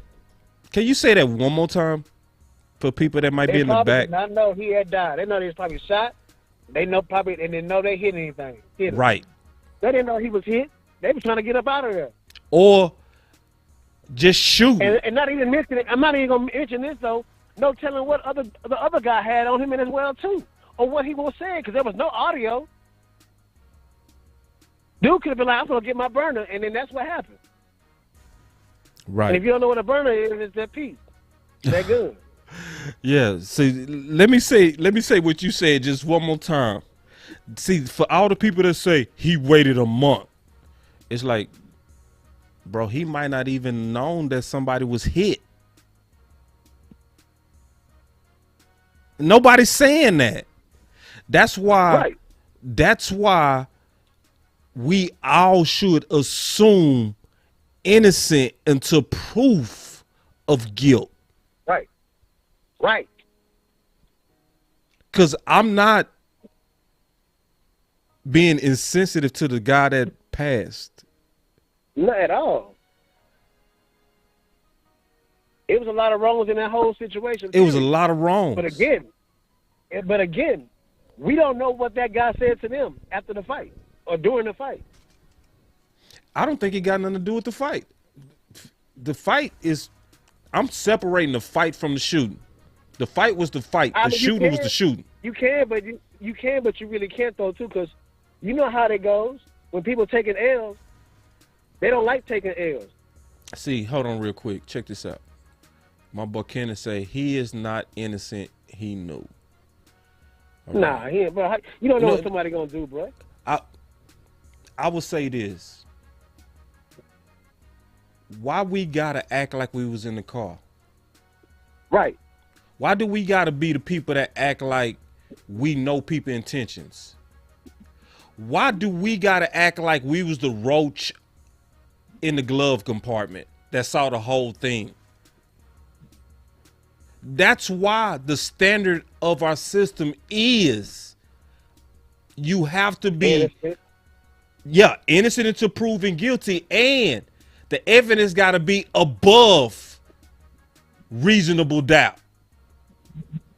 So if there's a chance that he had no idea that the guy was dead, how can you say I'm accessory when I didn't even know that a guy was hit? And I gave y'all a real example of where I was talking about where I was headed to a track meet with one of our 4x8 brothers, right? And we were just talking about how sometimes the hood can be dangerous. And he's like, yeah, that's why I keep a pistol, right? I said, you got a pistol? He said, yeah, I got it on me. And he pulled it out and he put it out the window and he busted. Bow, bow. Bro, he could have killed somebody. And I never thought of it. And I'm being honest. I only thought of it from Boss Man. I said, bro, what if that killed somebody? And I wasn't even thinking. So why didn't Boss Man say nothing? He could have thought they was just shooting in the air, trying to scare people. Because people do that showing out. How many parties was me and you attending and some show off wanted to ruin the party, so they start shooting in the air? Right. I used to see guys at house parties, I know you saw this, that'll go to the side of the house and boom, boom, boom, bust in the air because they just trying to break up the party, being managed. Right. I done seen it. I done been in it. Yeah, I've been right there. Like, yeah. And it's like the only reason I'm not the fool running around, jumping under tables and doing all that stuff, because I saw them dudes was shooting in the air. You know what I mean? Right. So I could have been in the I mean, we came home from college, and we was going to a little party for everybody going to come back from school, and it was at a little spot over there in the clear, downtown, and we walked trying to have a good time. Next thing you know, it's a whole shootout outside. We in our car hiding. We didn't know it was going to be a shootout. We was trying to have a good time. Same kind of situation. But it's different now that people understand that. Like this dude right here calling this man a thug. This dude talking about apples and oranges. Man, shut up. No, listen. Some people just want to be right. So, I'm not finna fight with that. I ain't finna fight with that because we clear, bro. We've been way too clear. We've been way too clear for people to act like they don't understand. We even putting our own stories out there, bro. Come on now. You know what I'm saying? So I ain't gonna even worry about the dude. Check this one out. See, this one I think is balanced, and then I'm gonna take another call, big dog. He said, you said, I get what you saying, boss, but Kelvin been with the shit since Scottsdale High, bro. Hope he learns from this, though. See, to me, that's a balanced response, because what he's saying is, I hear what y'all saying, but there's way too many red flags with him. And that I cannot fight. I cannot fight that fact. That's why when I labeled the thumbnail, I labeled it wake up call. Because now it done got real close. How the hell is your name, you know what I'm saying, in all these newspapers, your name is everywhere with murder attached to it, and you not shaking up? Yeah, I know. We know he got a history. We know he got a history, man. And I get it. Some of y'all. But listen. No, hold on. No. Let me talk to this dude, Kenneth. He said this dude has a history. Yeah, we know. See, but a lot of people don't understand. History and murder is totally different. Because I have a history of getting in trouble, don't make me a murderer. Don't make me cool with murder. That's comparing oranges to apples. That's reaching. And that's weird. 95% of NFL have a history of getting in trouble. Yeah. Exactly. We all come from the same kind of backgrounds, basically. Right. Let me take another call, big dog. Let me take another call. Cause I want somebody calling here that did. Oh, my boy Law called. Let me call the big homie Law. Then I'm gonna call Coach Marv. But man, appreciate it, man. You held it down. I appreciate it, big dog. All right, bro. All right, bro. Yeah. All right, so let me hit up Law. Let me hit up the OG real quick. Law, hope you ready, big dog. Cause I didn't even see you call. I just saw it. Let me call the homie.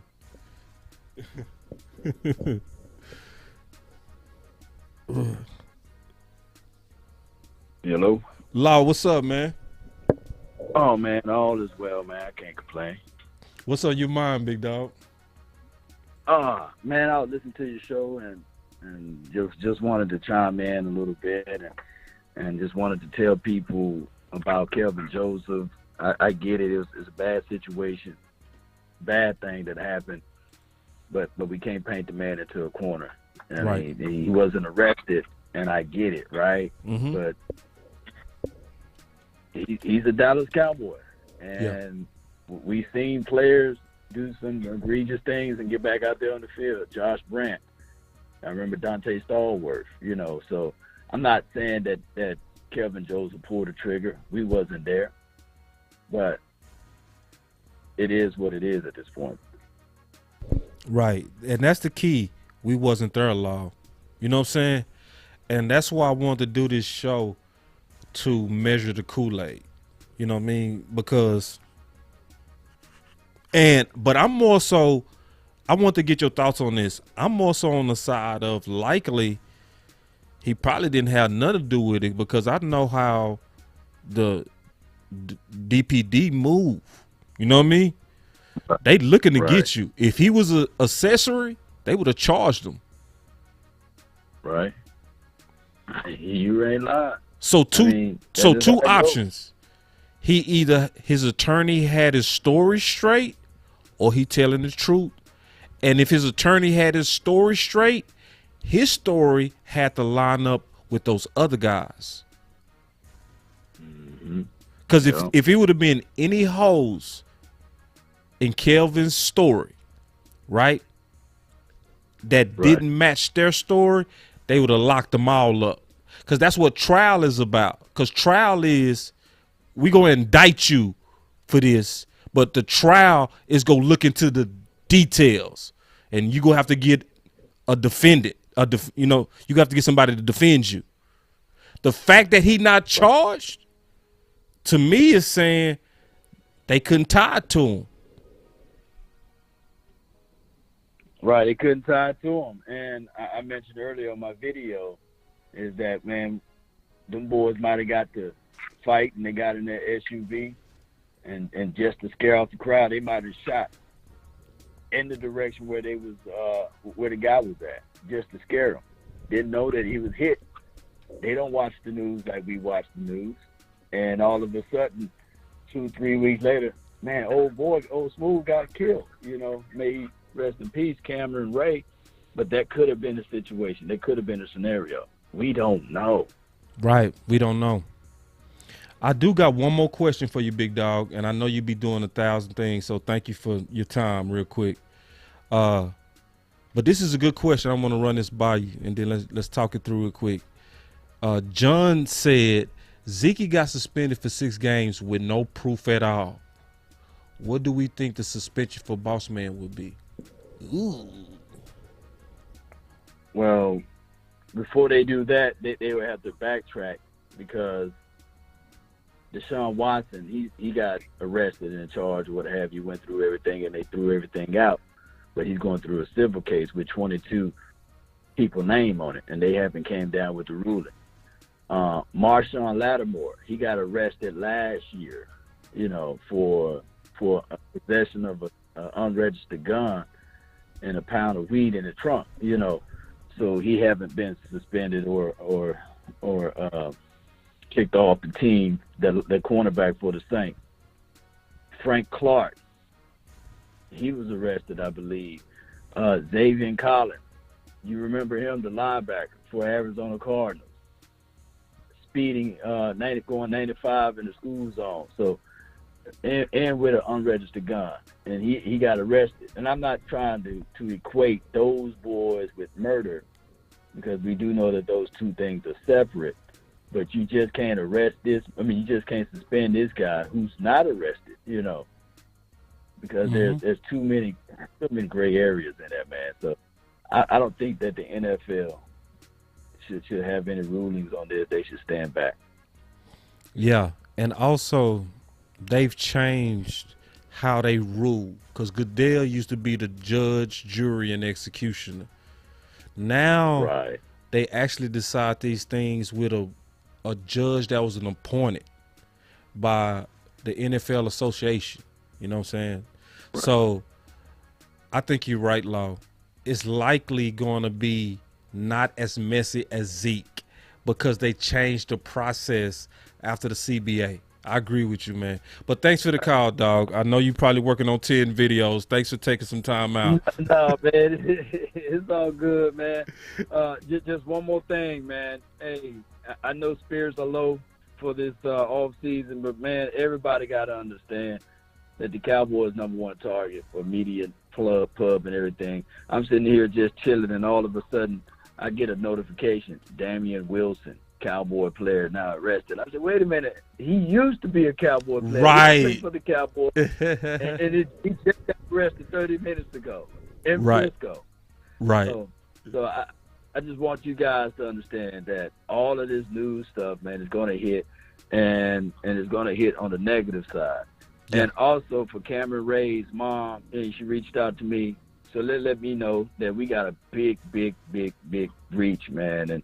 And I want Cameron Ray's people, man, to understand that we're not trying to be insensitive about this whole topic. No. But we do talk about all topics, and there's no direction of saying that Kelvin Joseph is faultless at this thing and he's an angel. No, we're not saying that at all. We just call everything fair and balanced.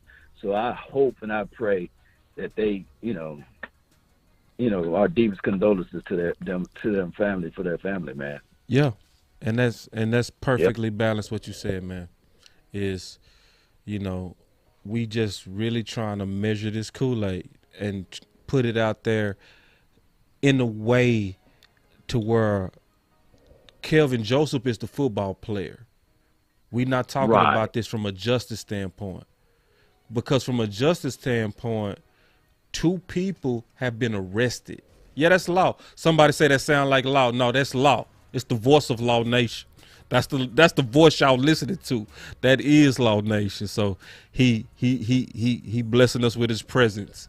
But But we talking about, Kelvin Joseph, the football player. And as of now, from a justice standpoint, the justice system is saying he wasn't the shooter, and we can't even call him an acquaintance to this from the story that came out when they all was interviewed.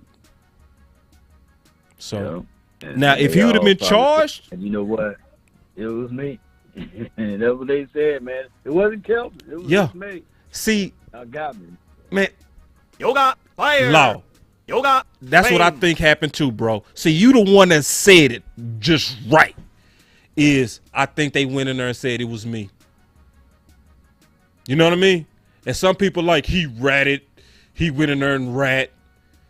Now, sometimes your friend did something stupid and they went and owned up to it. To me, that's what I think happened. I know how the detectives work. And, right. And if you really... Now, I'm going to ask you, since you're from Dallas. Yeah. What really happened with Spence and Mo 3 people? Whoo, I ain't going to get into that, bro. Yeah, you know what I'm talking about? That's too deep. It's too much. Like some of that stuff. Man. See how Dallas works? See, a lot of people from the outside don't understand that. I want to say one thing real quick. I keep seeing stuff like a man died. Somebody say a man died. He was in the car. I'm going to say this one more time. The standard of the law is it has to be proof above reasonable doubt. And all of us should be assumed innocent until the proof of guilt. Being in cars does not make you guilty of murder. I gave y'all a real example how I was on the way to a track meet and a guy showing out pulled out a gun, showed me his gun, and shot it in the air. I never thought about where those bullets landed. Never. Until about 2 days ago. Never. But I was in the car. According to y'all standards, but you was in the car. You was an accessory. No, I wasn't. I was going to a track meet. Not even thinking about no crimes. We were just having a conversation that led to my friend pulling out his gun and doing too much. So if he would have shot somebody, right, and they came and said, hey, we saw a car. It was 2 guys in there. Somebody identified you, Marcus, right? We need you to come in for questions. Yeah. I was in the car. We was headed to the track meet. He pulled out the gun. He shot it in the air because he was showing me he had a gun and he was showing me he had bullets in it. I had no idea they even hit nobody. So then he comes in and I was riding with my friend Marcus. We was having a conversation. I pulled out my gun. I shot it in the air twice. I had no idea I even shot anybody. Our stories corroborate, right? So then the police will say, yeah, they stories line up. Sound like Marcus was just at the wrong place at the wrong time. Let's let him go. You under arrest. Yeah. You know what I mean? The other guy. Bro, how is that hard to understand? But these old simple-minded, like, I ain't gonna say simple-minded, but we got to think about it like, oh, he was in the car. Like, bro, there's more. We got to know more than he was in the car. What was the story? The whole, like, these new generations of players, man, and people just different too. And like you said, we don't know. We wasn't there, and we don't have all of the information, no audio, none of that stuff. So the tape on the surveillance is none of that. So, and I've been to house parties too. We've been to house parties and fights break out, weapons drawn and everything. And they question everyone. But nobody, we know how this thing goes, man. Yeah. But all I can tell, we hope all is well with the family. Condolences out to them. This season, the Cowboys, I still think that they're going to draft the DB. We're going to talk about that tomorrow. Yeah. And for real, Cowboy Nation, it's going to be competition. Deshaun Wright, he ready to take over that spot too, so he can't wait to get out there. Yeah. I'm excited also for Deshaun Wright, man, and I appreciate the call, man. I really do. Anytime, boss man. All right, man. That was Law Nation, man. It's the one and only, man. We got blessed today with the voice of Law Nation, y'all, man. Y'all give it up. Yoga fire. Y'all give it up for the Law, man. That was the Law. So he gave y'all a little piece of the final word. We gonna definitely be talking a lot of stuff tomorrow, including corner, when we crank up that final word, and we go really crank that up tomorrow. Let me call. Hold on. I'm take a couple more calls. Boss Cowboy. What's going on, boss? What's up? Who is this? Man, that's Renell, man. What's up, Renell? Let's get it. Man, look. Yesterday was Easter. I got my ham. I'm ready. What you got? What I have a problem with is how the NFL has already come out and talking about how they are investigating to try to figure out to decide what his punishment is going to be. Yeah. Why is it that when players get in trouble, we already have the punishment on deck? Where is the proactiveness? Where's the mentorship program? We always see the community service and NFL Play 60 and playing ball with the kids and all this other stuff. But what do we have to protect those individuals once they become prey of the real world by being a professional athlete? Nobody's looking at that aspect of things. That's what's actually hurting me right now, because they're men, but they're still somebody's child. They just left college. They've been given a lot of money. They're young. They haven't even experienced the world yet. And you incorporate all of that with what's going on, everything being thrown at them, and we have no, in essence, big brother mentorship program for guys in the NFL. Where is it? Yeah, that's something. I thought they had something like that with Chris Carter sometime, but they might have did away with it. I'm not sure. I would honestly have to look into that, big dog. I can't even fake like I know. Bro, you just said Chris Carter? I know. Bro, hold on. Let me push the button on myself. Yeah. I had to push the button on myself on that. Let me one more time.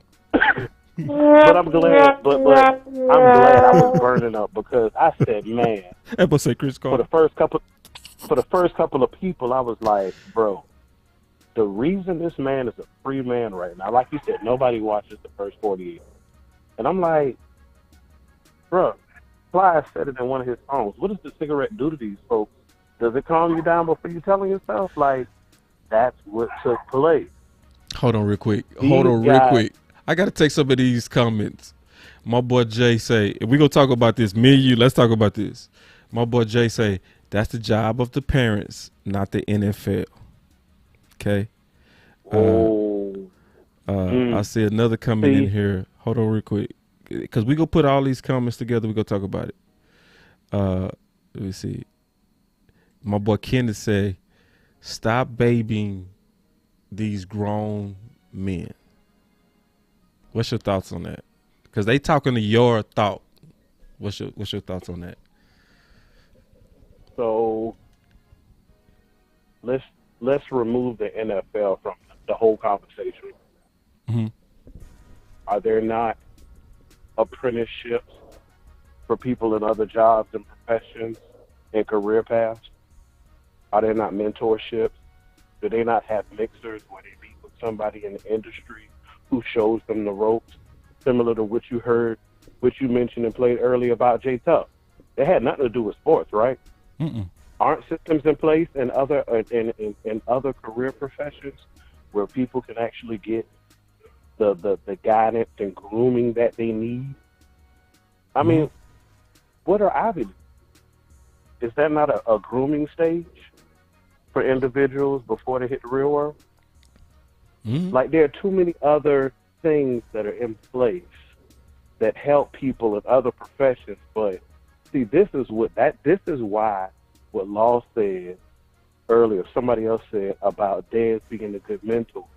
See that whole program that Dez is trying to start right now, and the reason why he really is okay with not coming back into football is because of how people view the athlete. They view the athlete purely as entertainment, a pony show. You know what I'm saying? Instead of looking at the person as an individual, that's where the change needs to take place, because the reason people, such as the individual in the comments, can say these cruel and harsh comments about, well, it's not our job and it's nobody else's but his fault, and I don't want to hear the excuses, it's because you're still looking at him as just an entertainer. You're not looking at him as somebody who is a professional. Hold on, regardless of football or basketball or whatever. I gotta take this comment because I think Kenny hit it. He said sometimes the parents are dead. See, hold on real quick. I gotta say this. See, a lot of us come from privileged backgrounds with 2-parent households, went to private schools, got help to get us through school. Some of us, right? And we say, well, why didn't you do like me? Yeah. Hold on, bro. You didn't have the obstacles that I had. That's number one. Number two, even, this is my opinion, I don't care if you come from an Ivy League school. You still my asset as a business. And I think it's just good business to try to get the most out of my players. And sometimes you go get point. Keep preaching. Yeah. Keep preaching. I'm trying to get the most out of my players. So Renell's idea is a great idea. Creating a system that really try to align mentors to these guys, not to be their parents, but because you want to improve your asset. You want to shorten the learning curve to make them young partiers to mature professionals. So put them around guys who blew their money and telling you how to keep your money, who made mistakes and got out of it, and go teach you how to not make the mistakes. This ain't about parenting these guys. This is about protecting your second round, third round, fourth round, first round asset. To me. Boss, guess what? Yeah. The position I'm in currently, a part of, I'll never forget this, a part of my job interview, the gentleman sitting in front of me was a retired Marine. He asked me, he said, have you ever been a part of something that's bigger than yourself? See, whenever we hear about the NFL, I'm going to flip this thing. We always hear about, and you hear the owners say this all the time, protect the shield. We must protect the shield. It's all about image and everything. What better way to protect the shield of the NFL than by having your players, your employees, your husbands, your fathers be role model citizens? I'm going to give you a real scary fact. Between the years of 2000 and 2014, 202 players in the NFL were arrested. 14 of them were Dallas Cowboys. Right. That's not including Joseph Randle. That's not including Antoine Woods. That's not including Boss Man Fat and anybody else that I may have missed between 2014 and now.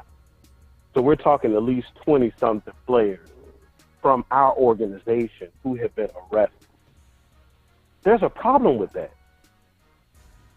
So my thing is, why not go to the root? You know, we always want to look at, we don't want to draft that guy because there's red flags. Well, turn the damn red flag green. Right. And see, this is my thing on this point. I don't see how people can be fighting this idea. This is the one I don't understand, how this is a debate. Like Jay, he said, I completely disagree. We're talking about character issues, the same character issues that lower his draft stock. Okay, that's why we saying do something about it. Because right now, people are fighting Renell like, you shouldn't do nothing. We're not their parents. No. If you drafted a guy who had character issues, If you do nothing, you likely go get the same result. I have no problem with an idea that's saying, let's try to do something for guys that's getting drafted with character issues. Drafting them and saying, let's just trust that hopefully things go work out. To me, that's not the solution, to do nothing. Right. I just don't see how anybody is fighting an idea that's trying to say, let's put other better decision makers around the guys that might be the bad decision makers coming in. I'm not understanding how that's a fight. I just don't get it. You know what I mean? Yeah. So it's like we saying, just leave them to themselves because they're grown. And then when they get in trouble, they say, well, they was grown. Well, you didn't do nothing. You didn't even try to think it's a solution. You was just like, we drafted you. You had some parents. They was alive. My parents was alive. But what if your parents was alive but toxic? What if we forget that some of these, like, bro, like, I know some real toxic parents who use their kids as a football for child support and leveraging court. Nothing is sacred. That'll cuss their kids out. They every day they hearing, yo, bad A, you bad mother effer. Oh, my house didn't grow up like that. My house didn't grow up, but that's normal to some people's house, even though they have parents. Right. Yeah. Exactly. Yeah, it just, it's a thought that crossed my mind, because, everybody always says, oh, we don't, we the NFL, we want to protect it's all about branding. Everything nowadays is branding and marketing and looking good and, signing with blockchain, and we're innovating in our business partners and all of this other stuff. All that sounds good, but what about your workforce? That's how you make your money. Right. You don't F up the bag. And at the end of the day, as simple as I can put it, another NFL player has stepped in some boo-boo. NFL player. They aren't saying the son of, you didn't hear his parents' name in the police report. You heard NFL player. You heard Dallas Cowboy. Ooh. So my thing is, if you're going to protect the shield, start with your workforce. Right. It's a good idea, bro. I see nothing wrong with that. It's not the corny PowerPoint presentation for 15 minutes in rookie minicamp. That's not what I'm talking about. I'm talking about some real mentorship. Ooh. See, look at this comment. My boy William Blackman, he say, I just seen Pac-Man speak to Chase and Waddle about the rug situation and spoke on how he himself messed up and almost lost everything. Come on, man. That's a real testimony. Yeah. Yeah. I see nothing wrong with this idea. Folks can't see it, though, because they're living in utopias. I forgot. I'm sorry. Yeah, and it's it's one of those things to where I'm cool with debates. I'm cool with people going back and forth on differences. It's just one of those things. I disagree. I think doing something is better than doing nothing. And guess what? If anybody senses the passion in my voice, it's because, guess what? Like a few others have said today, I could have been in that situation. I was just telling my boy T the other day. I said, bro, it's been a couple of times where I've honestly had to pull my weapon, and I'm glad I didn't have to use it, and I'm still here today. But I've been there. Not expecting anything to happen, raised in the church, 2 wonderful parents who are still in my life. I went to a good school. Matter of fact, the colleges that I attended, one of the colleges I attended, God bless his soul, Rayfield Wright also attended. The other college I attend currently is the alma mater of everybody's favorite Shannon Sharp. So I know where I come from, good products can come. I know whose I am. But in the heat of the moment, sometimes you make quick, rash decisions and you don't think. It's easy to make a quick, split-second rash decision that could forever change the rest of your life. We don't know what happened with that situation with him. We don't know what was in that car, but I'm glad y'all finally said the fact that he is still walking means that everybody's story lined up. Yep. And what really isn't being said is the two individuals who came forward, despite what anybody might be saying in their comments or the with chat, snitches and all that. They're two real individuals, because guess what? They didn't have to say that. They could have came up with their own story. Mm-hmm. But you know what? They took it on the chin. They were men. Guess what? We were involved. We did it. He had nothing to do with it. That's why he's still free. Honestly, I'm glad we missed each other today, Colin, because that's what I wanted to talk about. Oh, yeah. It's spontaneous and it's real. Because I said the same thing, bro. Real. Ain't no way if they stores would have even been different, they would have locked up everybody. Everybody. And they would have said, we go figure this out in court. These stories are too close. Right. Yeah, it's no way they just all sat down and came up with this before they walked up in here. Right. Nah, this really happened. They would have said, we go figure this out in court. Mm-hmm. Exactly. All of y'all indicted. Exactly. Put the hand. You arrested for accessory to a murder. We thought. Case closed. Yeah. Go on, get in there. Your career is over with the Cowboys. Mm-hmm. But see, people not putting that together. You know what I'm saying? People not putting that together. That's why I said he ain't released by the Cowboys yet. Yeah. And listen, from this standpoint, bro, I like how the Cowboys do stuff, bro. Because the fans always want to fire people before the proof come out. Because remember, they wanted to fire Brent. Remember? Mm-hmm. The fans in the media. You need to fire that thug. He killed his best friend. Oh, you talking about the same thug who autographed my hat at my first ever Cowboys game, Antoine Woods, who got arrested a couple years ago? No, I ain't talking about him. Thug then, I'm talking about Brent. Got suspended by the NFL. That thug? No, I'm talking about Brent. No, I know who you talking about, but I'm giving another example too of another Cowboy player who, at the time when it came out, he's a thug, and why is he walking? Yeah. Why is he carrying around all this marijuana? And how dare he? And he's in the NFL, and it's a privilege to play, and all this other stuff. And I got to give the Cowboys credit. They let everything come out. They do.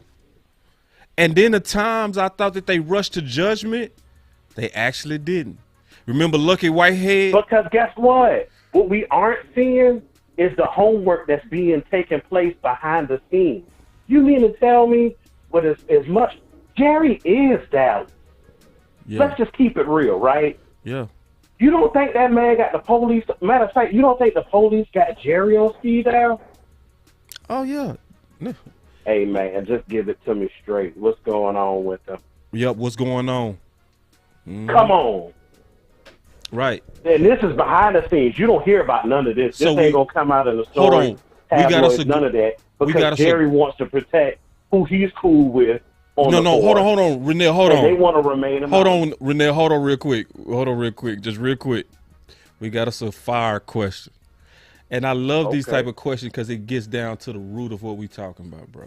You know what I'm saying? That's why that's why I want to just flip the topic real quick. Hold on, real quick. So he say, so the police have said there will be no charges brought against Kelvin? Yes.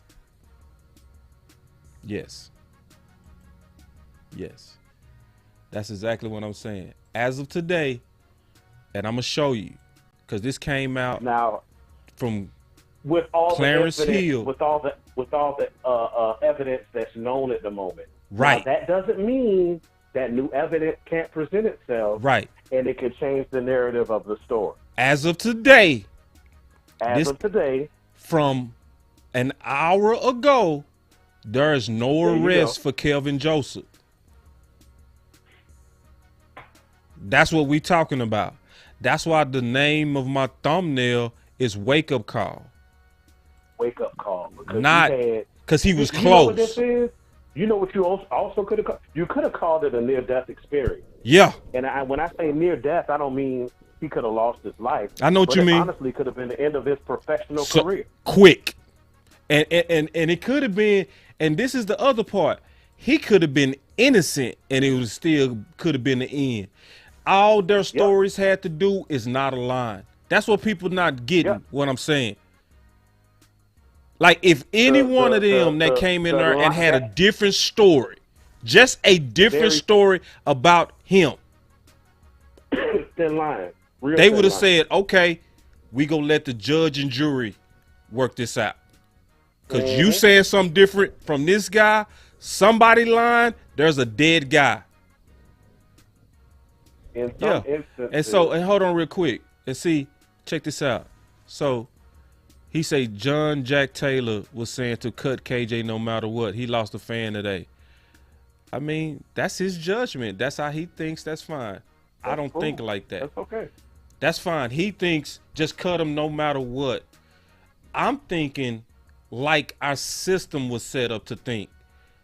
Treat this man innocent until he's proven guilty. What's happening with a lot of us is we doing the complete opposite. He was in the car. That's guilty to me. I've been in the car when somebody shot a gun. And I had no idea what was going to happen. I'm going to bring it full circle with two individuals who have been live today who were on this call at the same time. And that's you and that's Law. I remember y'all telling the story on a couple of occasions how somebody had reached out to you and said, hey, man, Law stealing your content. Did you rush the judgment? For a second. You could have. And guess what? For a second, slides started to come out, didn't you? Yes. Okay, right? But you said, let me stop and think for a minute. Mm-hmm. Let me reach out. Let me not rush the judgment. And let I me called reach out him. and call this brother. Mm-hmm. I And then called when y'all Law. called and the straightening took place, oh, man, I gave you credit, et cetera, whatever. I was giving you your props. So, mention it, whatever. Oh, cool, man. That's what's up. And y'all boys are still tight to this day because you didn't rush the judgment. Right. See, that's what happens when you stop and think for a minute. But when you rush the judgment, oftentimes you end up cutting off stuff. You end up cutting off access to things and blessings because you jump too soon. Right. That's something my father has instilled in me. Let me give you an example. Let me give you an example of that, Renell, too. Just real quick. So when I first heard they cut Lucky Whitehead, you remember the Lucky Whitehead? Oh, Lucky number 13, yeah. Right. So they cut him. Remember, it was a guy that used his identity, and it wasn't Lucky. But they fired him anyway. Y'all remember that? And I was mad. I was like, man, that ain't right. That wasn't even him. The Cowboys, they rushed on this one. That wasn't even him. And then more and more stuff started coming out on Lucky. Like the fact that he slept with Zeke's ex-girl, the same one that had Tiffany Thompson, allegedly. Mm-hmm. And so the Cowboys this whole time was like, bro, your teammate was being accused of something filthy and nasty, and you went to that person and got down with her. And Zeke is our star. Mm-hmm. Okay. See, that's when I was like, oh, yeah, get rid of him. You know what I'm saying? Yeah. Because it's like, bro, that is, first of all, super distraction. That's your offensive teammate. She accused him, and 2 police departments called her story uncreditable. Even the NFL lead investigator said her story was not reliable. Yep.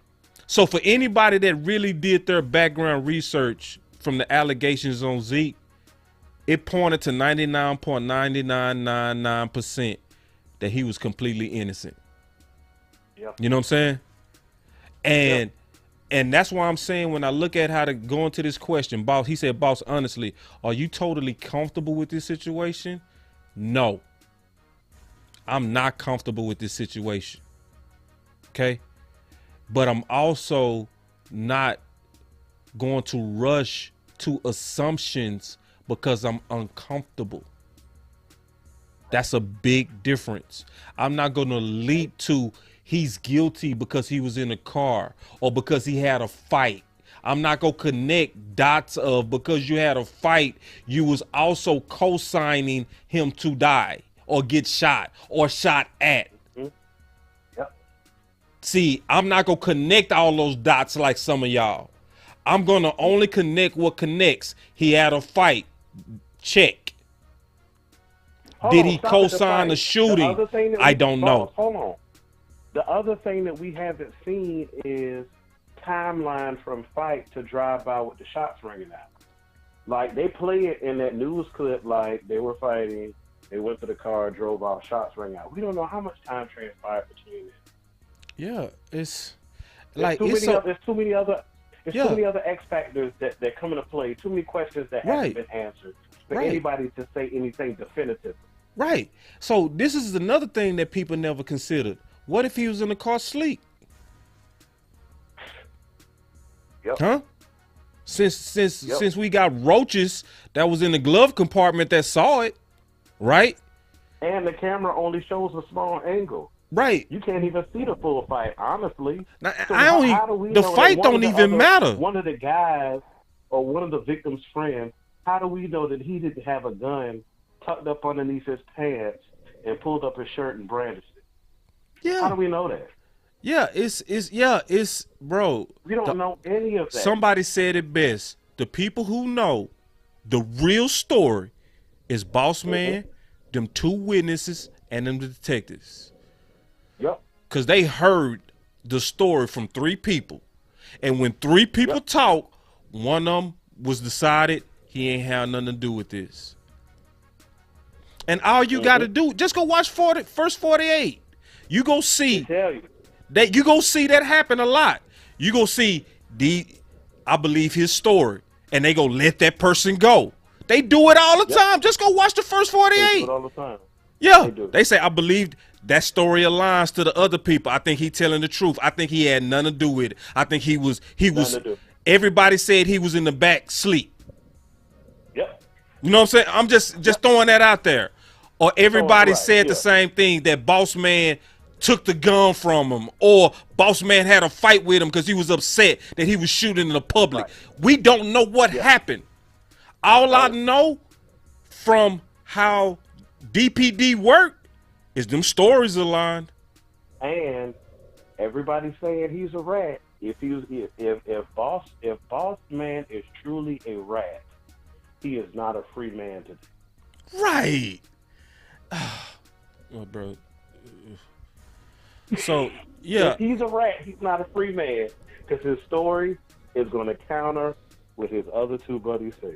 Right. It's really that simple, bro. It really is that simple. When you measure the Kool-Aid, it's that simple. Their stories align. Then somebody go get super deep in their conspiracy theory. Boss Man paid them off. Okay, sure. With second round money. But you know what's sad about all of this? You asked this question. I've heard you ask this question 100 times, probably between all your shows. You always ask the people, and even your co-hosts, you want me to lie to you? Right. Or you want me to tell you the truth? Right. At the end of the day, people, what do we want? The lie sound good. It does. It's sexy. It's got peppers and onions and A1 steak sauce.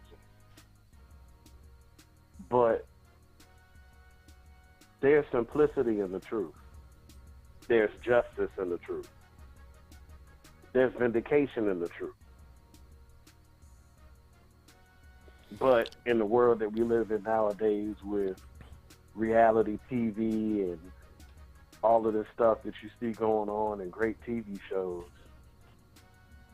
we have been programmed to buy lies instead of seeking truth. That's why Yoga this is so fire. hard for people. And this is not just a physical matter either.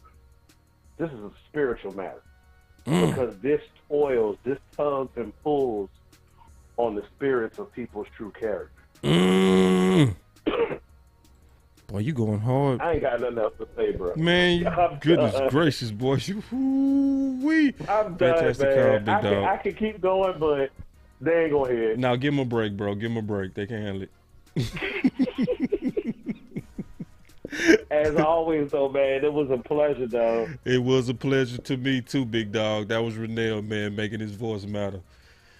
All right, bro. Stay up, man. All right, big dog. Yeah, man. So, and listen, man, we cool with people disagreeing, too. That's, your voice matter. You know what I'm saying?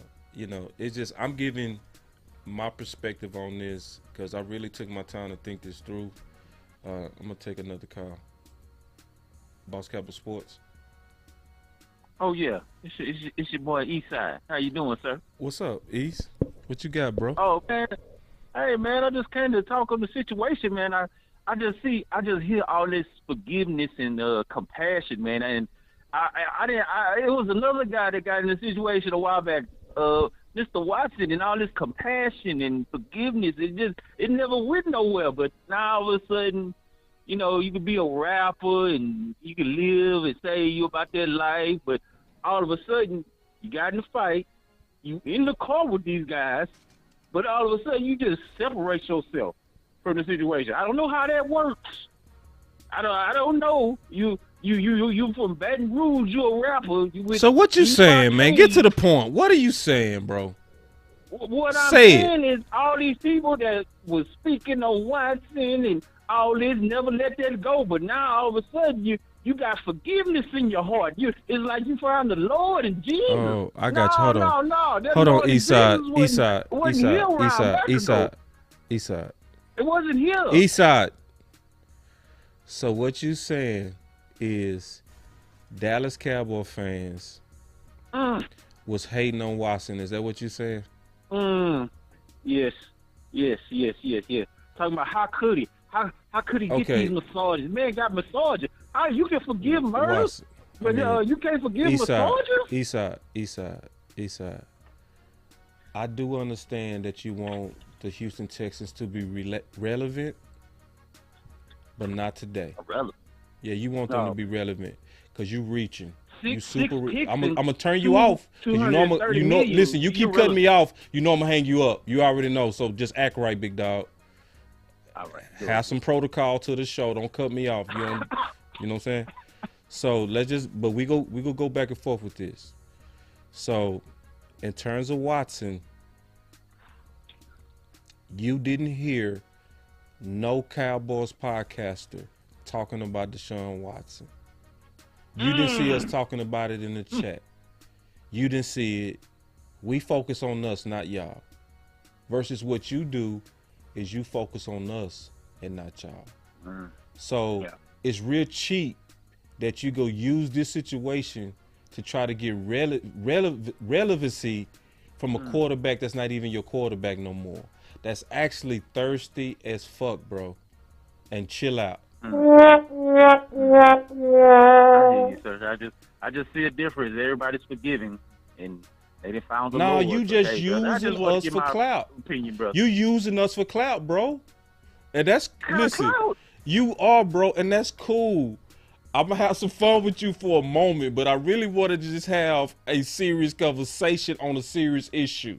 I don't want you to try to steal clout from us because you thirsty, big dog. You already came up here talking about you a trick. And that's use a trick. And I'm calling you out. You a straight up H-Town trick. Yeah, because you came on the show the last time. I'm going to turn you down, Eastside. Listen, I will hang you up, bro. Don't you cut me off. So you came on the show last time talking about when you see a pretty woman, you got to pay. I hung up on you, bro, because I didn't want that toxic trick language out in the atmosphere. So all I'm asking you to do is don't be cheap on a man that died. Okay, a man died. Another man could have been locked up behind this, and you calling about the Texans over relevancy. Honestly, have some respect. Have some respect for Watson and have some respect for Kelvin Joseph. Don't use this for cheap clout, dog. That's weak. I just saying, man, everybody has to change their heart. Where did this come from? What was the epiphany? Because it's your team. Because you like the Dallas Cowboys, you're willing to let murder go? All right, bro. All right, man. Listen, I hear you. I'm going to let you make it. I usually hang up in your face. I ain't going to do you like this time. I'm going to give you an opportunity to hang yourself up, bro. Because, damn, bro, listen, I ain't even cussed in a minute, and you got me cursing, dog. Bro. You have a good day, sir. All right, Eastside. Call back with some good stuff next time, though. Oh, yeah. That was Eastside. All right, then, big dog. Whew, man. Whew, man, that was weird, bro.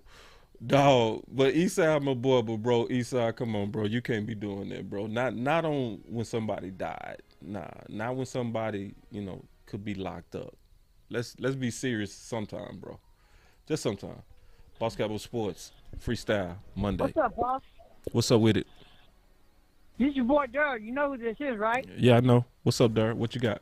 Hey, let me holler at this fool you were just on the phone with. No, let's not talk about that if that's okay. Let's stick to the subject. But he as he set you off, he set me off. Boy, when people come at you like that, you gonna make me go off like I know, but I don't want to give Eastside no more energy. I was respectable as I can be. And I know you calling with some real cowboy stuff. I don't want to give. Well, I know. You know what I mean? But he don't need to come at you like that, dog. You fam to me. So I ain't gonna play that mess, dog. Yeah, appreciate it. Yeah. I got love for you. I ain't gonna let nobody rile you up like that. And he riling me up, saying, "Cowgirls."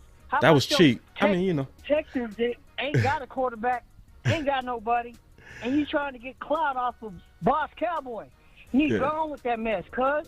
Yeah, Eastside a funny dude. He just be trolling. But my point was that wasn't necessary. This is not one of them things to troll about, in my opinion. No, man. Let's have some respect for somebody who lost their life. You know what I'm saying? Yeah. Like let's pick another time to do cowgirl versus Texan, trolling. You know what I'm saying? So.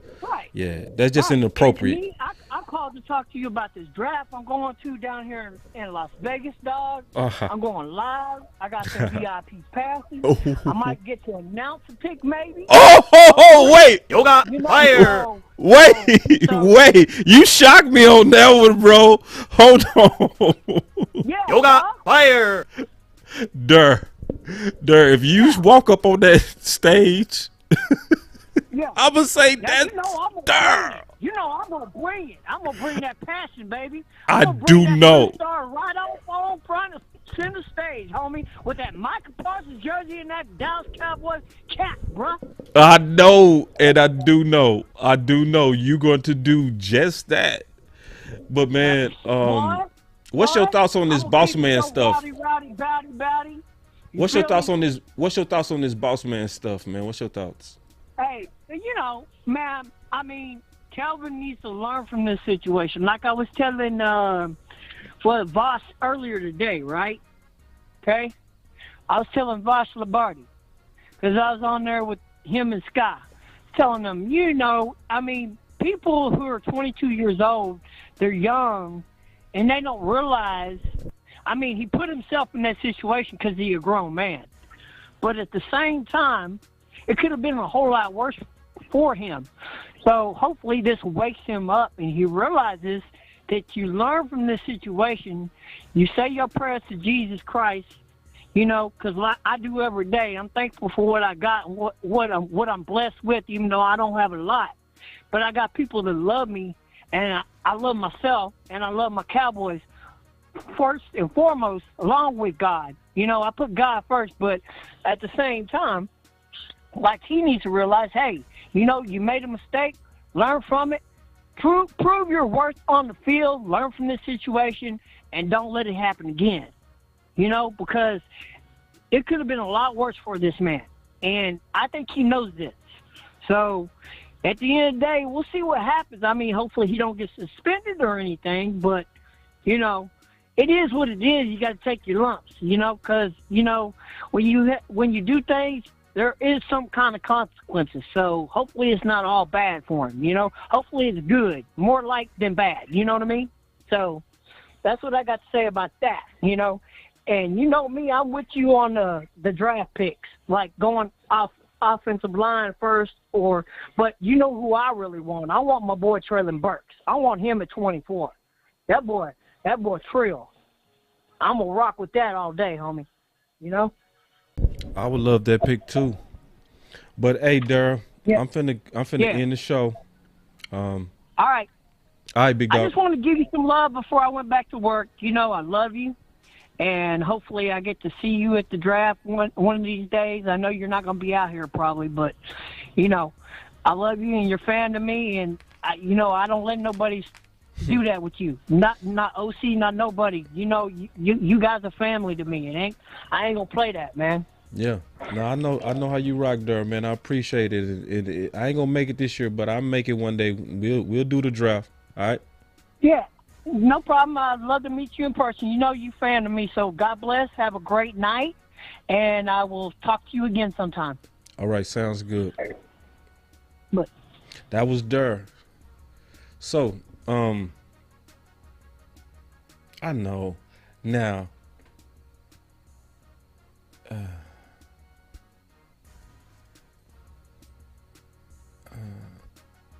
Yeah.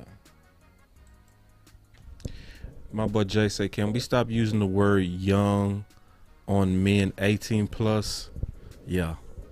You know, that's that kind of get on my nerves too, Jay. I ain't gonna lie. When we call people that's grown young man, you know, that annoys me too. You know what I'm saying? And I could tell, Jay, you one of those that's big on accountability. I have no problem with that. You know what I'm saying? I have no problem with people who, you know, hold people accountable. You know, I just hopefully, you know, people can see that it's not just about accountability. What I'm saying is it's also about me not trying to be too fast to assume that I know what happened. And I don't want to overconnect dots that really don't connect. You know what I'm saying? And like, you know, I keep seeing character issue, which there's some real red flags, right? With boss man and character issues. There is, you know, throwing a shoe at his coach at LSU, you know, allegedly Kentucky wanted him to go ahead and apply for the draft to get out of Kentucky because they felt like he was always into something. That's allegedly, right? You know,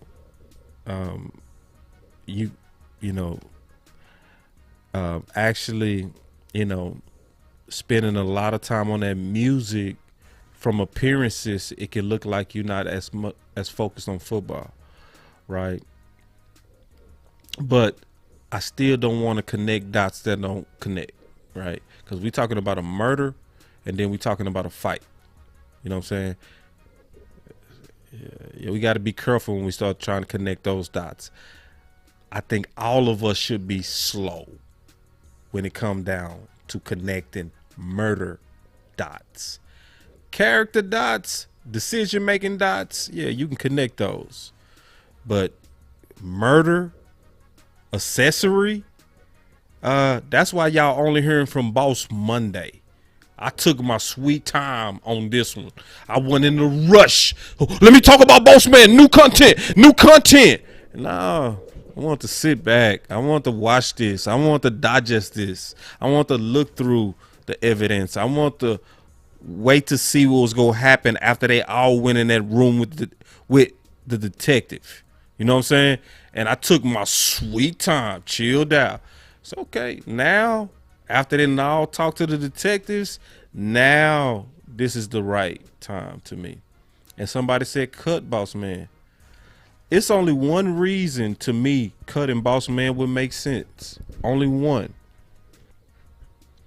Because of the talk that's going on with those guys saying they want to retaliate.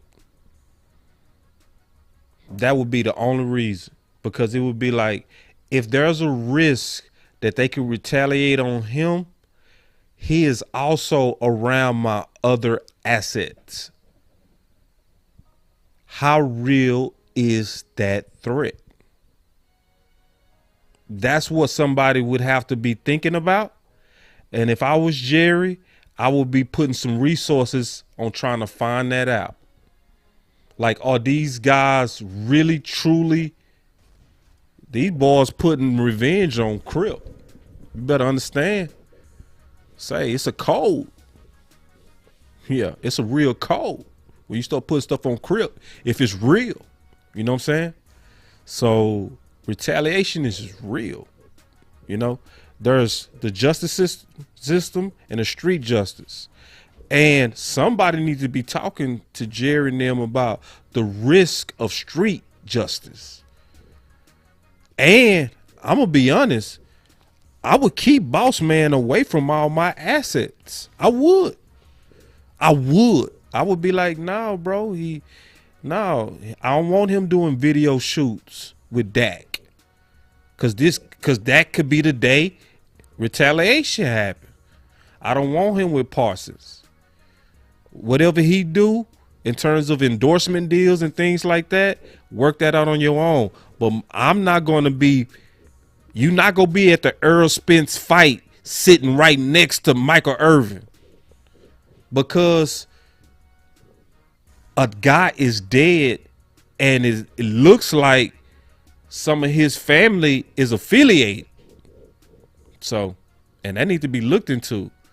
Now, if these guys are just talking kind of internet talk, internet gangsters, okay, cool. Let's keep, no risk. They just hurt, rightfully so, over somebody that passed. But you really do got to look into some of these guys to see, are these guys, do they come through on these promises? Because some of these people, when they make threats, they follow through. And threats are being put out there on retaliation. So, and, people should know, in terms of where I'm from with Mo3, Yellow Beezy and all this type of stuff, that stuff become reality. Retaliation. Y'all better hear me out. Yeah. That's the risk. I'm not even at this point worried about law enforcement risk. I'm starting to think that's going to be behind us. You know what I'm saying? I think that's going to be behind us. And then, man, just thinking of it just straight up, Boss Man a little bit is in a pickle. Just a little bit.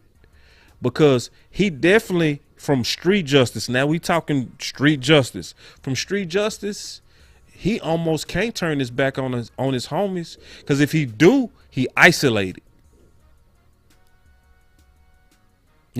He's isolated. And do you want to be isolated with people trying to get you? If they trying to get you. You know what I'm saying?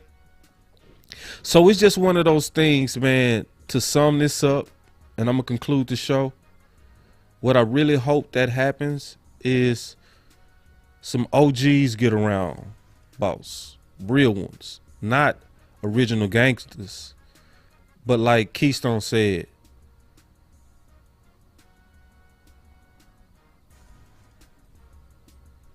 men.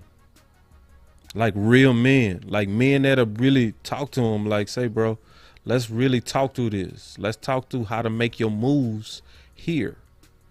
Let's be honest on the fact that you likely don't feel comfortable in this corporate environment. Can I keep it real? I didn't feel comfortable coming from where I was from and being introduced to multiple, just a lot of diversity. I felt out my element. I felt more comfortable going around the smoke homies, my partners that got down. That was my circle. But I would go into a crowd. It would be a whole bunch of people that's different from me, and I'm standing, I'm holding up the wall. I don't even know how to talk to people.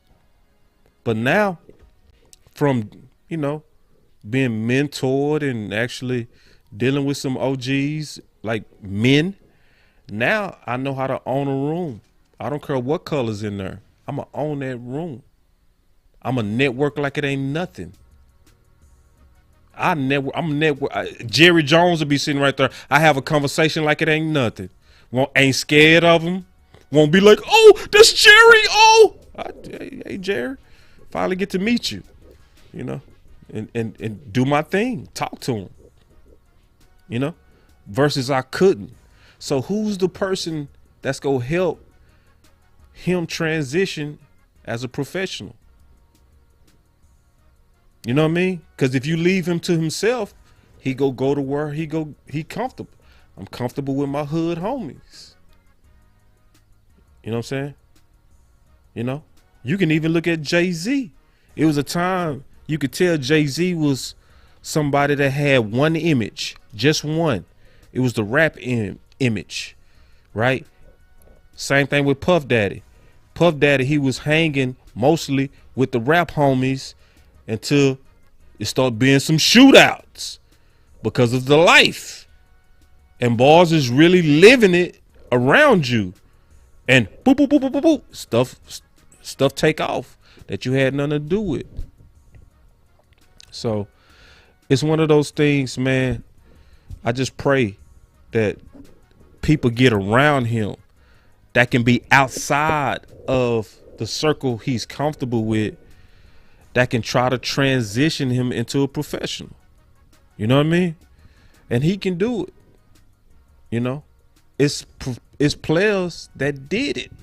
Say what you want about Pac-Man, but he ended up being in the league a long time after he almost messed up. He stayed in the league a long time. I'm pretty sure he got some stories. Because I think Pac-Man thawed off. Way more thawed off than Boss Man. Way more. You know what I mean? I sense more sense in Boss Man than Pac-Man. Pac-Man was throwed off. Pac-Man, I mean, I ain't gonna talk about them Pac-Man stores. But anyway, man, this is Boss Cowboy Sports, man.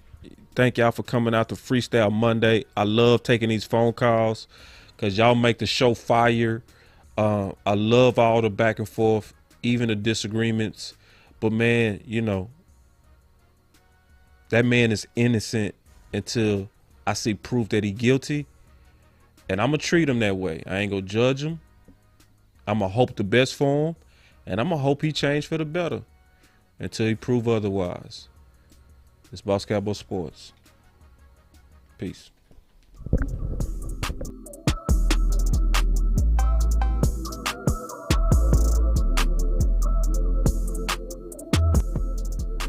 Boss Cowboy Sports, where your voice matters.